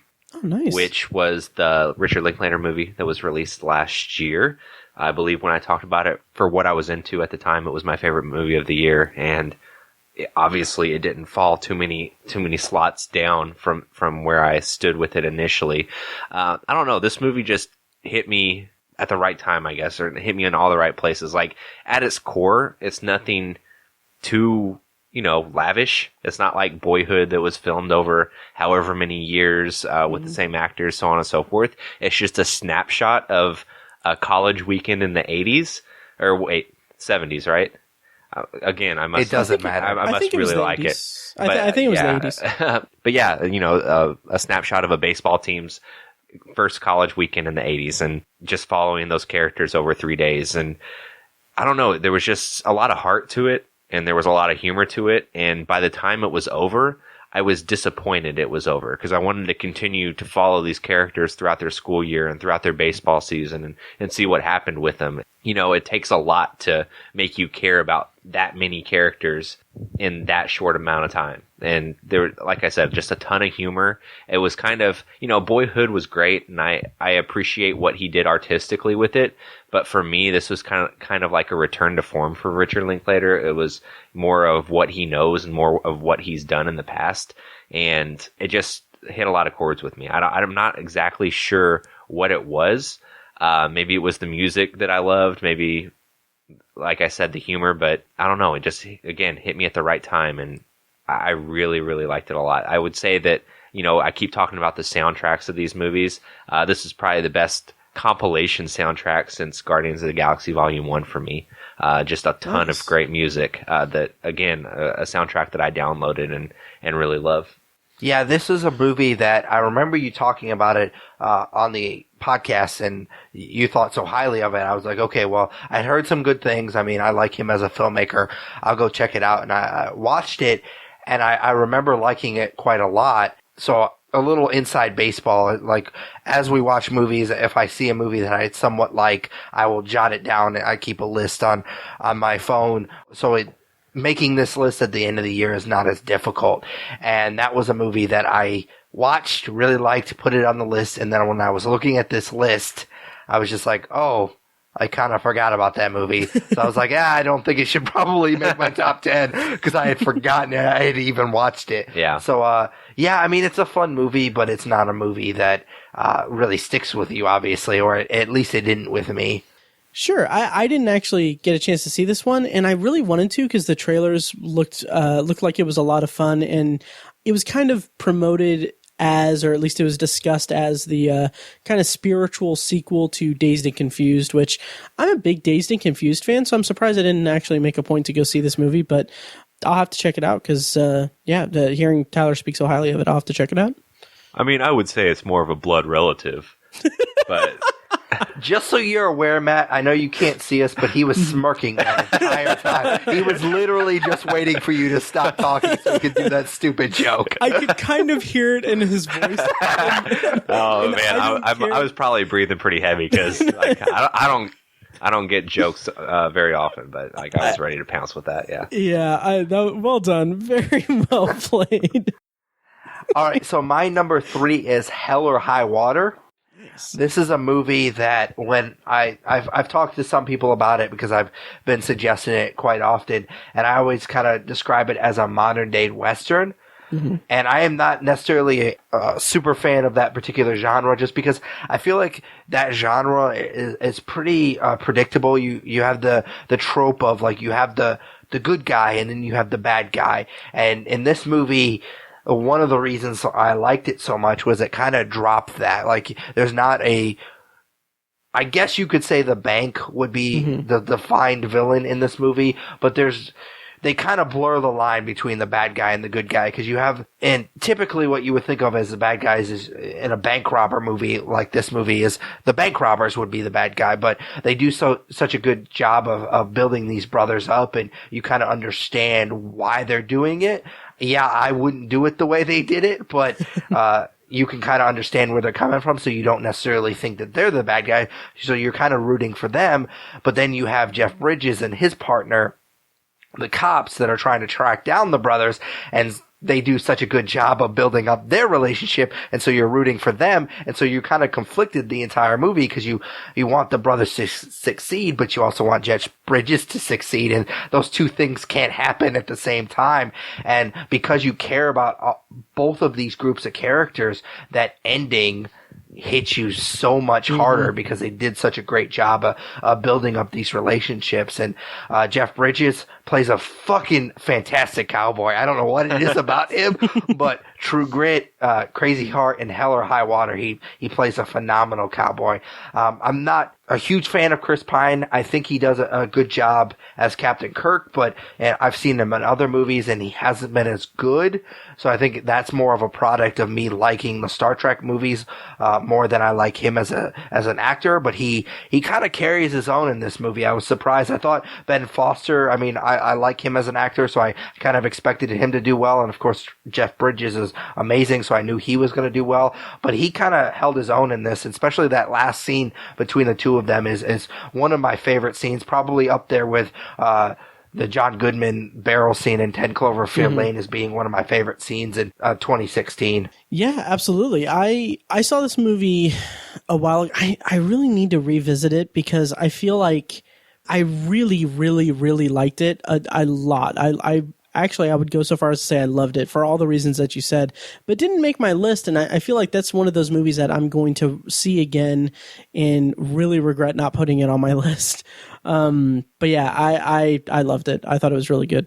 Matt, if you don't mind, I'm going to go ahead and go because that is my number 2. Oh, go right ahead. So, pretty nice segue into that. So, can I just say ditto? No, no. Like you said, just the way that it builds up. For me, it was the way they build up both sets of characters, like you were saying. Like, I didn't know who I wanted to win, and towards the end of the movie, like, things happen, and you kind of sort things out for yourself on who you're rooting for. But when it comes down to, you know, that last scene of Chris Pine and Jeff Bridges acting against each other, and there being that tension there, not knowing what's going to happen, you know, that whole movie leading to that tense moment is great because, you know, up until the third act, there's honestly just a lot of fun and games. Like, you know, people aren't really injured or anything. It's kind of like a classic cop and robbers type situation until shit kind of hits the fan. And even up until that point, it's just so fun to watch, and so fun to watch those relationships develop on opposite sides of the law. So yeah, I had something else I was going to add, but I forgot what it was. So I think I will just wrap it up there. All right, cool. So what is your number 2, Matt? My number 2 is Manchester by the Sea. And really? Yeah. Is it yours too? No. That movie is just a fucking bummer. Oh, yeah. Honestly, like, with my number 2 and my number 1, I mean, those could probably be interchangeable, but I decided to put Manchester by the Sea at number 2 because yeah, it's a fucking brutal movie. It's really well done. And it's really incredible for a variety of reasons. Performance-wise, just narrative-wise, I really liked it. The way that they slowly reveal, like, the backstory of Casey Affleck's character is just, like, it's the most gut punch thing in any movie that I saw. It was brutal. And throughout the whole movie, it's this really intense and really emotionally devastating look at grief and everything. And it's stuff that like I was listening to your guys' episode. I think it's the most recent episode, and Pat, like you were talking about how it was a movie that really hit you in a very profound way. And I'm kind of the same way. And it's a movie that I put at number 2 because it was more because my year, just in general, of 2016 there were some things in it that were pretty shitty, and Manchester by the Sea kind of reminded me of that in some really unexpected ways. And I kind of put it at number 2 because even though it is technically speaking, probably probably the number one best put together movie by my perspective, just in terms of just performances, direction, storytelling, all the different criteria. It is probably a better made movie than my number one movie, but just because of the emotional impact of it, I felt like putting it at number 2 as opposed to number 1 is more a statement about just my year personally. It was more of a statement in that regard. So Manchester by the Sea, I loved it. The performances were really fantastic.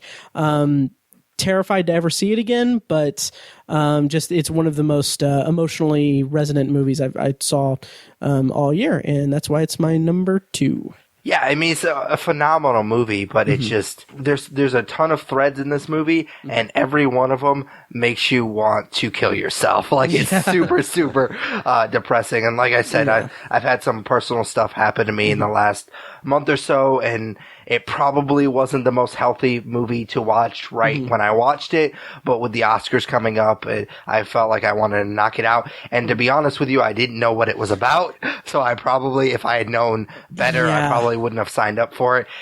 It was actually kind of awkward because Tyler did know what it was about. It did mention it to me until we had sat in the theater, so I was a little bit nervous when it started, but I mean, I got through it, but it's definitely not a movie that I would ever watch again.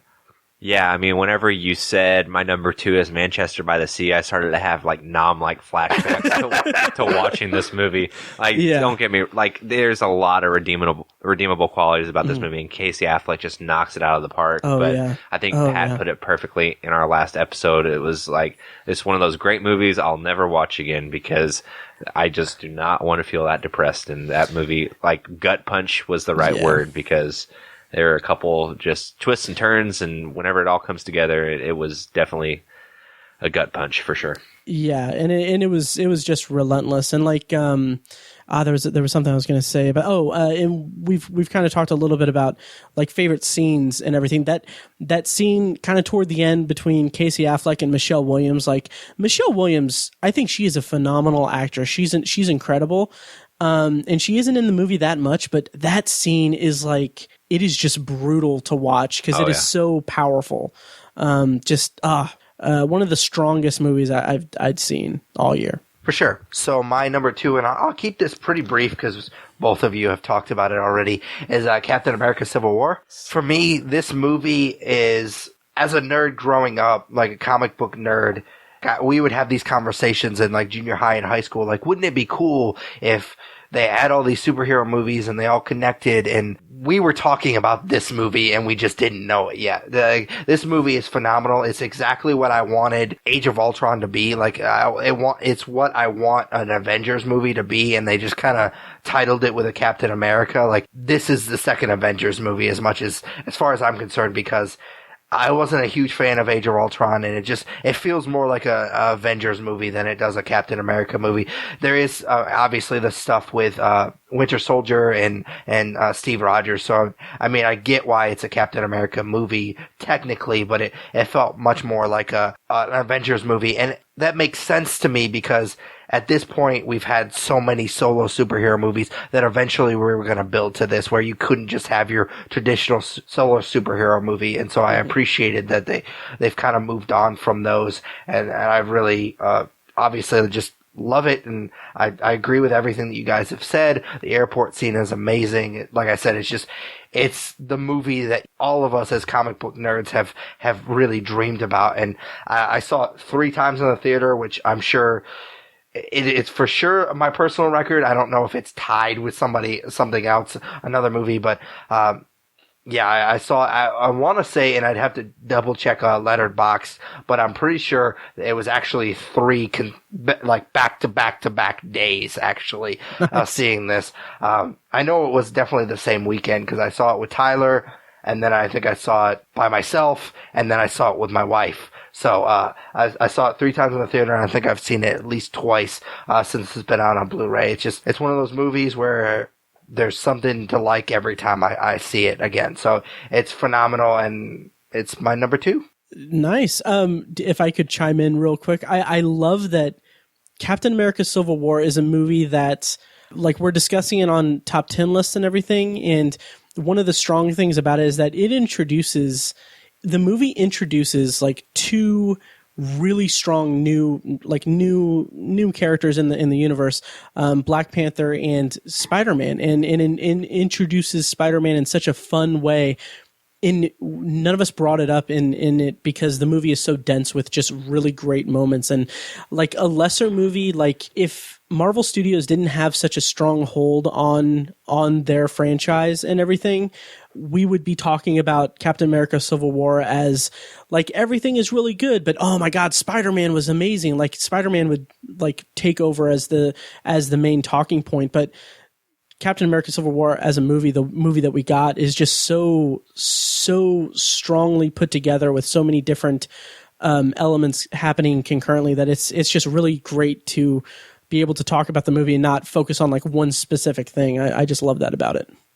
For sure. So what is your favorite movie of 2016? Okay, yes. So my number one is La La Land, actually. In this movie, like, I understand, Pat, you were saying that you weren't a fan of it. We said that, because Tyler had that. I mean, it's a well put together movie. I like the music and the choreograph and all that good stuff. Yeah. But it just, as far as the story, just I didn't attach myself to it. Sure, okay, and I can totally respect that. For me, one of the reasons why I said like La La Land and Manchester by the Sea could be interchangeable. Like, there are vastly different movies, like unbelievably different movies in every respect of classification.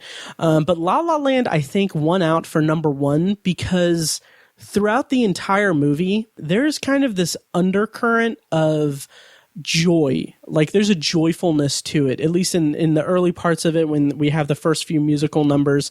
Like Tyler mentioned the one on the overpass opening music, which is one of the tracks on the album that I listen to all the time. It's so great, and the energy is so fun that just putting it at number one is more because it has this undercurrent of like this joyful undertone to it that I just really connected with after, again, a pretty shitty year. And more important than that, though, is that I connected to the relationship storyline of it. The two characters, I wanted them to get together. I really was involved in their relationship throughout the run of the movie. But what I loved more about it is the way that the movie depicts both of their passions so wonderfully and so fully in my opinion, because you have Emma Stone, who is this struggling actress who wants to be a professional actress, and then you have Ryan Gosling, who's this jazz musician who wants to one day own his own jazz club. And what I loved about it and what made me connect to the relationship between the two characters so much is that it is such it's felt like such an earnest depiction of two people whose passions kind of influence their relationship with each other. They're very different passions, but they kind of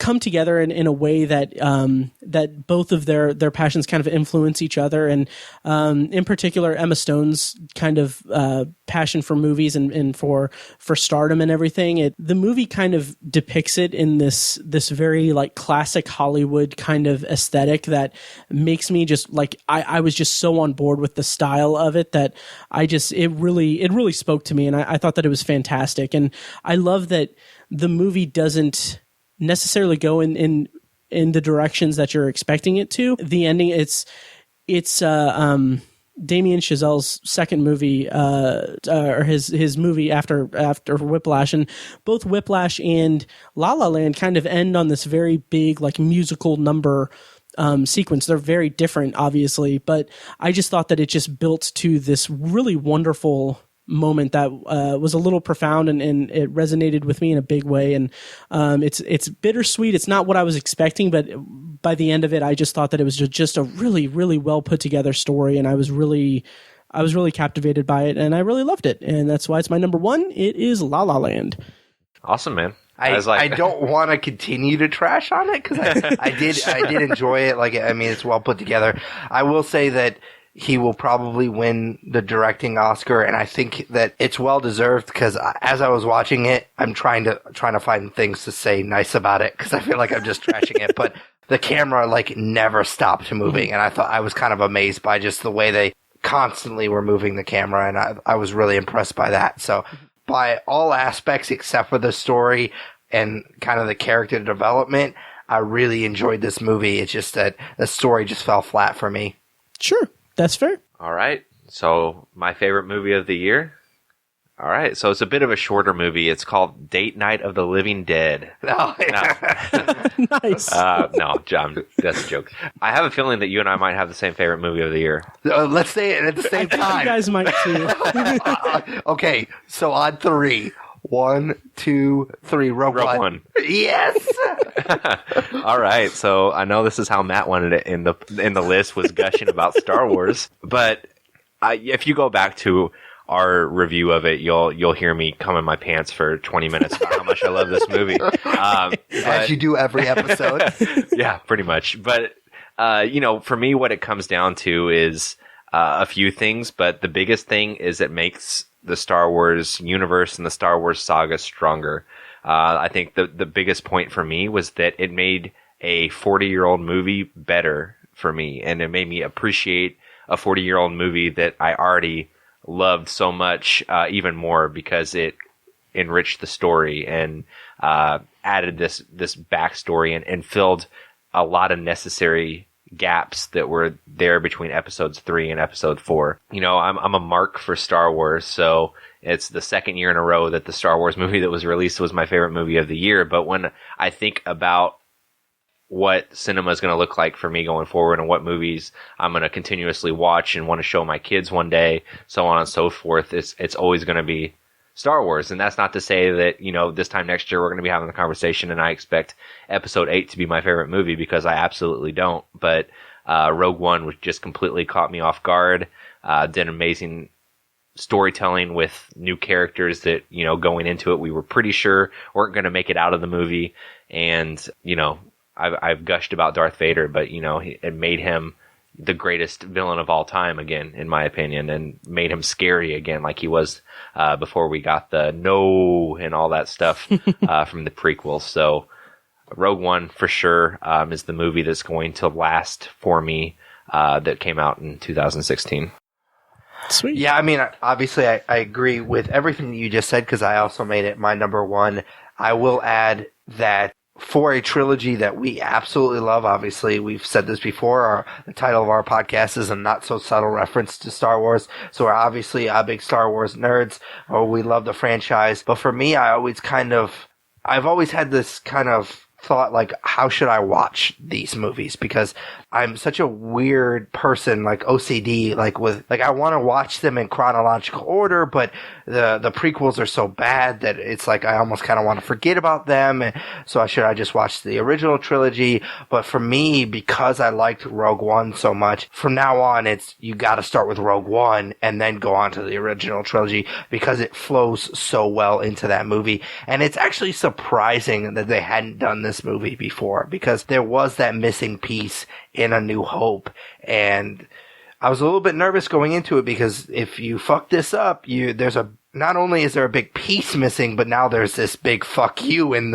A New Hope, and they just knocked it out of the park. I mean, my expectations were high, but I mean, I just completely blew me away. I will ask you this, I know I'm kind of putting you on the spot, Tyler, but did you like Rogue One better, or did you like The Force Awakens? I know they're kind of two different types of movies. Yeah. But which one did you like better? So this was like day after I saw Rogue One for the first time. Like, everybody was asking me how it was, and that was the first question I got asked. And at the time, I couldn't answer it because Rogue One was too fresh on my mind. And since then, I've seen Rogue One once again in theaters, and I've watched Force Awakens at home. And I think my love for Force Awakens is, I hate that it hinges on the sequels that are coming. Right now, I would say I like Force Awakens more, but if episodes 8 and 9 don't end up delivering, and I'm kind of nervous about episode 8 after how great Rogue One was, because that's quite the act to follow, I think Rogue One could overtake that spot, because again, it plays so well into that original trilogy that, is in both of our top 10 lists of all time, and movies that we really love. But for now, I think just the entire experience around episode 7 was just so amazing. And, we both talked about whenever that crawl hits, tearing up a little bit. how amazing it was for Star Wars to come back after all that time like that. That's why Force Awakens edges it out just a little bit, but I could see that changing over time. Yeah, for sure. I think Force Awakens had a harder job. I agree. Yeah, I mean, Rogue One already had this base. I mean, I guess you could say that Force Awakens had the original trilogy to kind of build off of, but Rogue One had, not to take anything away from Rogue One, but Rogue One definitely had A New Hope to kind of base itself off of. Absolutely. That's respectable.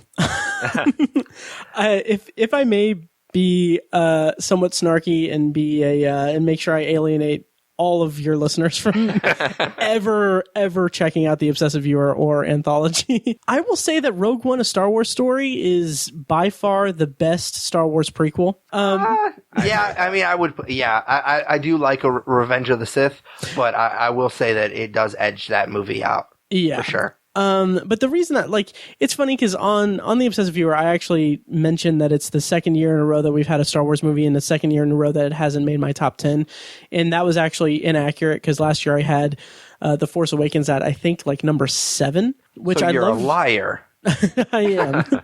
But I loved The Force Awakens, and I really liked the majority of Rogue One. The issues I had with it were just kind of small. Like I didn't connect with the characters as much as I would have liked to, but I think visually it might be the most visually breathtaking Star Wars movie I've seen, just because the way that they mesh or they meld the kind of rebellion era aesthetic of the movie with like these kind of modern filmmaking techniques. Because if you go back and watch A New Hope, some of the stuff it's very kind of 70s sci-fi, and not that there's anything wrong with it, not that it's bad, it's just it's very much like a movie that was made in 1977, and it's just really amazing to me that they were able to, and I don't mean that as a derogatory thing. I just mean it as like they used models, and they used just the way that the displays of the boards and everything, and the technology that was used is just very much kind of science fiction in the 70s kind of thing.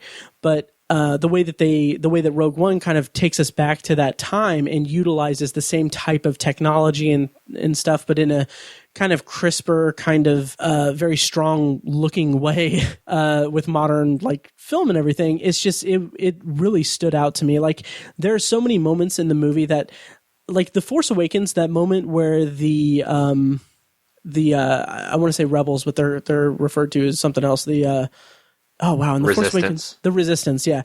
When the Resistance fighters come in on the X-wings on the lake, and it's that shot where the X-wings are going over the lake and the water's kind of rising with it. There are so many moments in Rogue One that are as good and breathtaking to me as that one sequence in Force Awakens. And I don't know.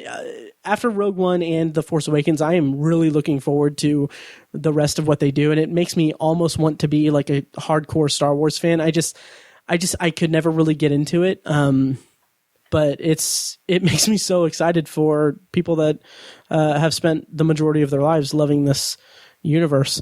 And I'm excited to maybe have, I don't know, I mean, it depends on how it is, obviously, but I could see Episode 8, if it delivers, I could see Episode 8 being a movie that would really hook me into the universe. Cool, man. All right, so I guess that's it for our top 10 of 2016. As always, we're going to end it with a nerd favorite. We do it a little bit different with these episodes. We do our least favorite 2016 film, which is always fun because we just got to gush over 10 films that we really enjoyed. Now we get to trash one that we really hated. So, Matt, what was your least favorite 2016 film? Okay, so I had a whole list, and the worst movie, just from a technical level, was Dirty Grandpa. But I'm not going to talk about it because it's not worth really talking about it. Instead, I'm going to talk about my number 2 worst movie, which is technically like it's a worse theater experience than any movie that I saw, because the movie is Collateral Beauty. And why did you even go see it? It looks so dumb. That's exactly what Mike asked me when I brought it up on Obsessive Viewer. So, okay, so granted, this movie was not made for me. The cast is amazing. I mean, it has Michael Pena, Will Smith, Edward Norton, Helen Mirren, Keira Knightley. Like the cast is pretty stacked. Kate Winslet. So, but the trailers make it look like it's just, it's a sappy kind of Christmas Carol-esque movie. But I had no intention of seeing it, but I heard like reviews coming out saying like this is a terrible movie. And since I had Movie Pass, I was like, you know what? My curiosity's piqued. Like I have to check out. I have to see what everyone's talking about.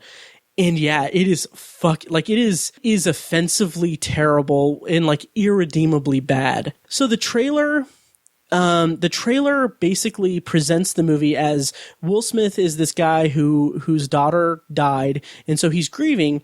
And so what he's doing is he's writing these letters to the general concepts of the universe, like time, love, and death. And he's writing these letters to these concepts, and then the concepts themselves like come to him, and like the personifications of these different concepts come to him to kind of help him through his grief. That's what the trailer presents the movie as. It is not that movie at all. It is this really, really sick, and kind of I've heard the words morally reprehensible thrown around, and that is a very apt description. It is a very morally reprehensible movie where it's not as the trailers can convey. What it is that the movie is about these characters doing a terrible thing to someone who is at the lowest point in their life. And the really weird and bizarre thing about it is that this movie knows what it's doing is just really beyond fucked up, and like it has moments where characters are saying like they call attention to it. They're like, I don't think we should be doing this. I don't think that this should be happening. But they don't do it as a point of drama between the characters. They don't do it as a point of raising the tension or anything. They do it as the writer writing the screenplay saying like, okay, well, we know that this is batshit crazy, so let's go ahead and have the characters say that it's batshit crazy so that people will be okay with it. I'm like, no, it's not fucking okay.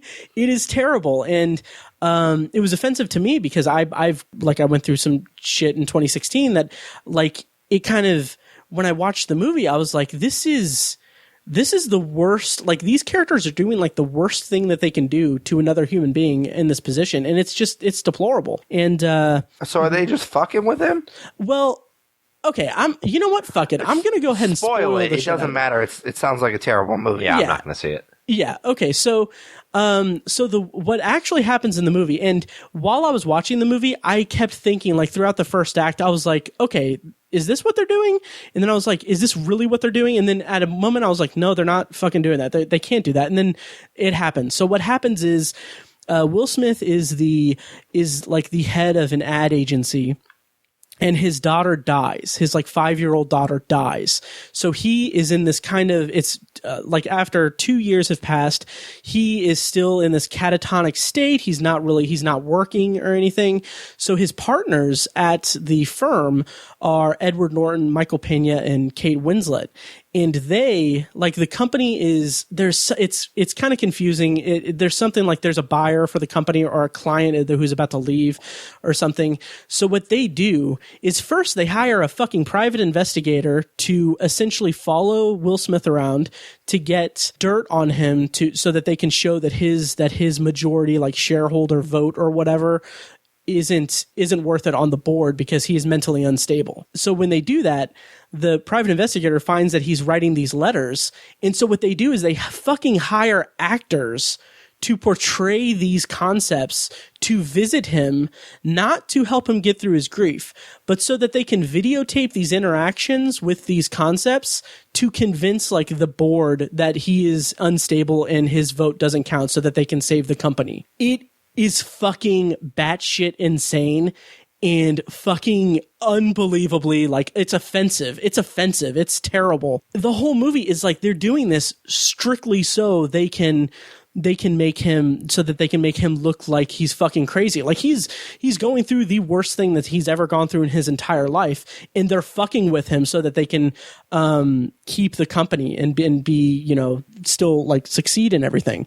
And like the movie even goes even farther by not only doing all that, they actually go through with it. They film him speaking to these actors, and then they digitally remove the actors from the fucking footage, and they show them to like the board with Will Smith right there.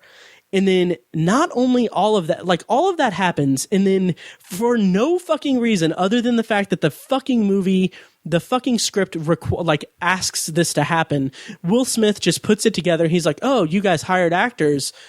Okay." And then what he does, he's just like, for no reason, he's like, "You guys did the right thing." And I'm like, no, that's not fucking the case. That's not the fucking case. It's just, oh my God, this fucking movie.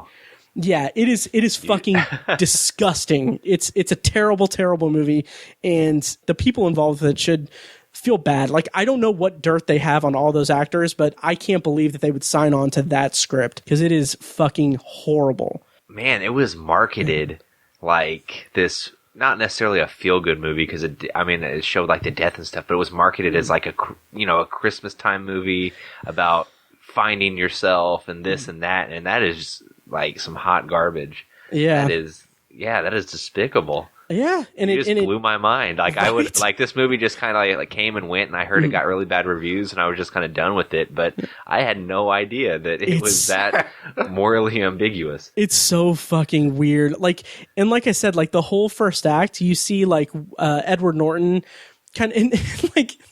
There's like one scene where he talks to Will Smith and tries to get him to come out of his shell a little bit. Like, there's one scene where he's like half-assedly saying like, "I've got tickets to like this basketball game if you want to go." But it's like, it's the most like the weirdest, like not committal kind of thing. It's like very low energy thing. But yeah, the the movie itself actually, I think that it thinks that it's this Christmas drama, when it's just this really fucked up movie. It's such a bizarre movie, and it was just the whole movie. I was like, this can't be you cannot be serious. It was the most bizarre movie that I saw all year, and I saw a movie with Harry Potter playing a fucking farting corpse. So that should say something. Well, I'm not sure you're going to be able to follow that, but Tyler, what was your least favorite movie of 2016? Oh, shit. I don't think that I can follow that, man. But it was funny because I was leaning towards Dirty Grandpa as well, because that movie is garbage. Yeah. But what I'm going to actually go with was a movie that I forgot had actually been released in 2016, and I've talked about it during our Shocktober recap. But it's called Holidays. It's a movie with short segments, an anthology movie, and there's not like one redeeming segment in this movie. They're all garbage. The one that I rely on, and I believe I talked about in our episode, but it's too good to not briefly mention it again, is the Easter. So basically it's a horror movie, and each holiday has a different story associated with it. And this girl is trying to catch the Easter Bunny, and the Easter Bunny is some weird hybrid between a bunny and Jesus. And it's almost plays out like the movie The Santa Claus with Tim Allen, where at the end of it, I forget what exactly happens, but the bunny dies and the girl becomes the new Easter Bunny. It's fucking weird and fucking awful. I'm the biggest Kevin Smith apologist in the world. Mm-hmm. Like, any movie he's put out, I can find the good in it, but even his segment of this movie, I can't find any redeeming qualities to it. It's bad. I won't get into it because it's pretty sexually explicit, but it's painful to watch, and I'm not sure. I guess Trick or Treat kind of started this craze of anthology horror movies, but this one just completely misses the mark. That's all I got for holidays. I'm sorry, I don't have. But it doesn't do anything as morally ambiguous as Collateral Beauty seemed to do. Right. It's funny. I saw that. I think I saw like the cover art on Netflix, and I was kind of curious about it because it seems like the type of movie I'd be into. It's an anthology movie with like horror anthology movie with different holidays and stuff. But I never got around to seeing it, and it sounds pretty terrible, so I might have to avoid it. Yeah. I don't know. I would almost say watch it because it's such a train wreck that it's kind of enjoyable, but it was like that kind of train wreck that you're bored watching. It wasn't even fun to laugh at except for the Easter segment. That blew my mind. But besides that, there wasn't anything great about it. Yes. Well, I definitely feel kind of weird bringing this movie up again because we reviewed it. I don't have a ton to say about it that I didn't already say, but Rocky Horror Picture Show, the remake, Let's Do the Time Warp Again, it was a Fox made-for-TV movie, but for those that listen to my top 10 favorite films of all time, Rocky Horror made that list. It's a movie that I absolutely love. It's a great movie. Music is great. The list goes on, but I personally like it because me and my buddies would go see it at Mesker Park Amphitheater, and we dress up, and it was this big ordeal.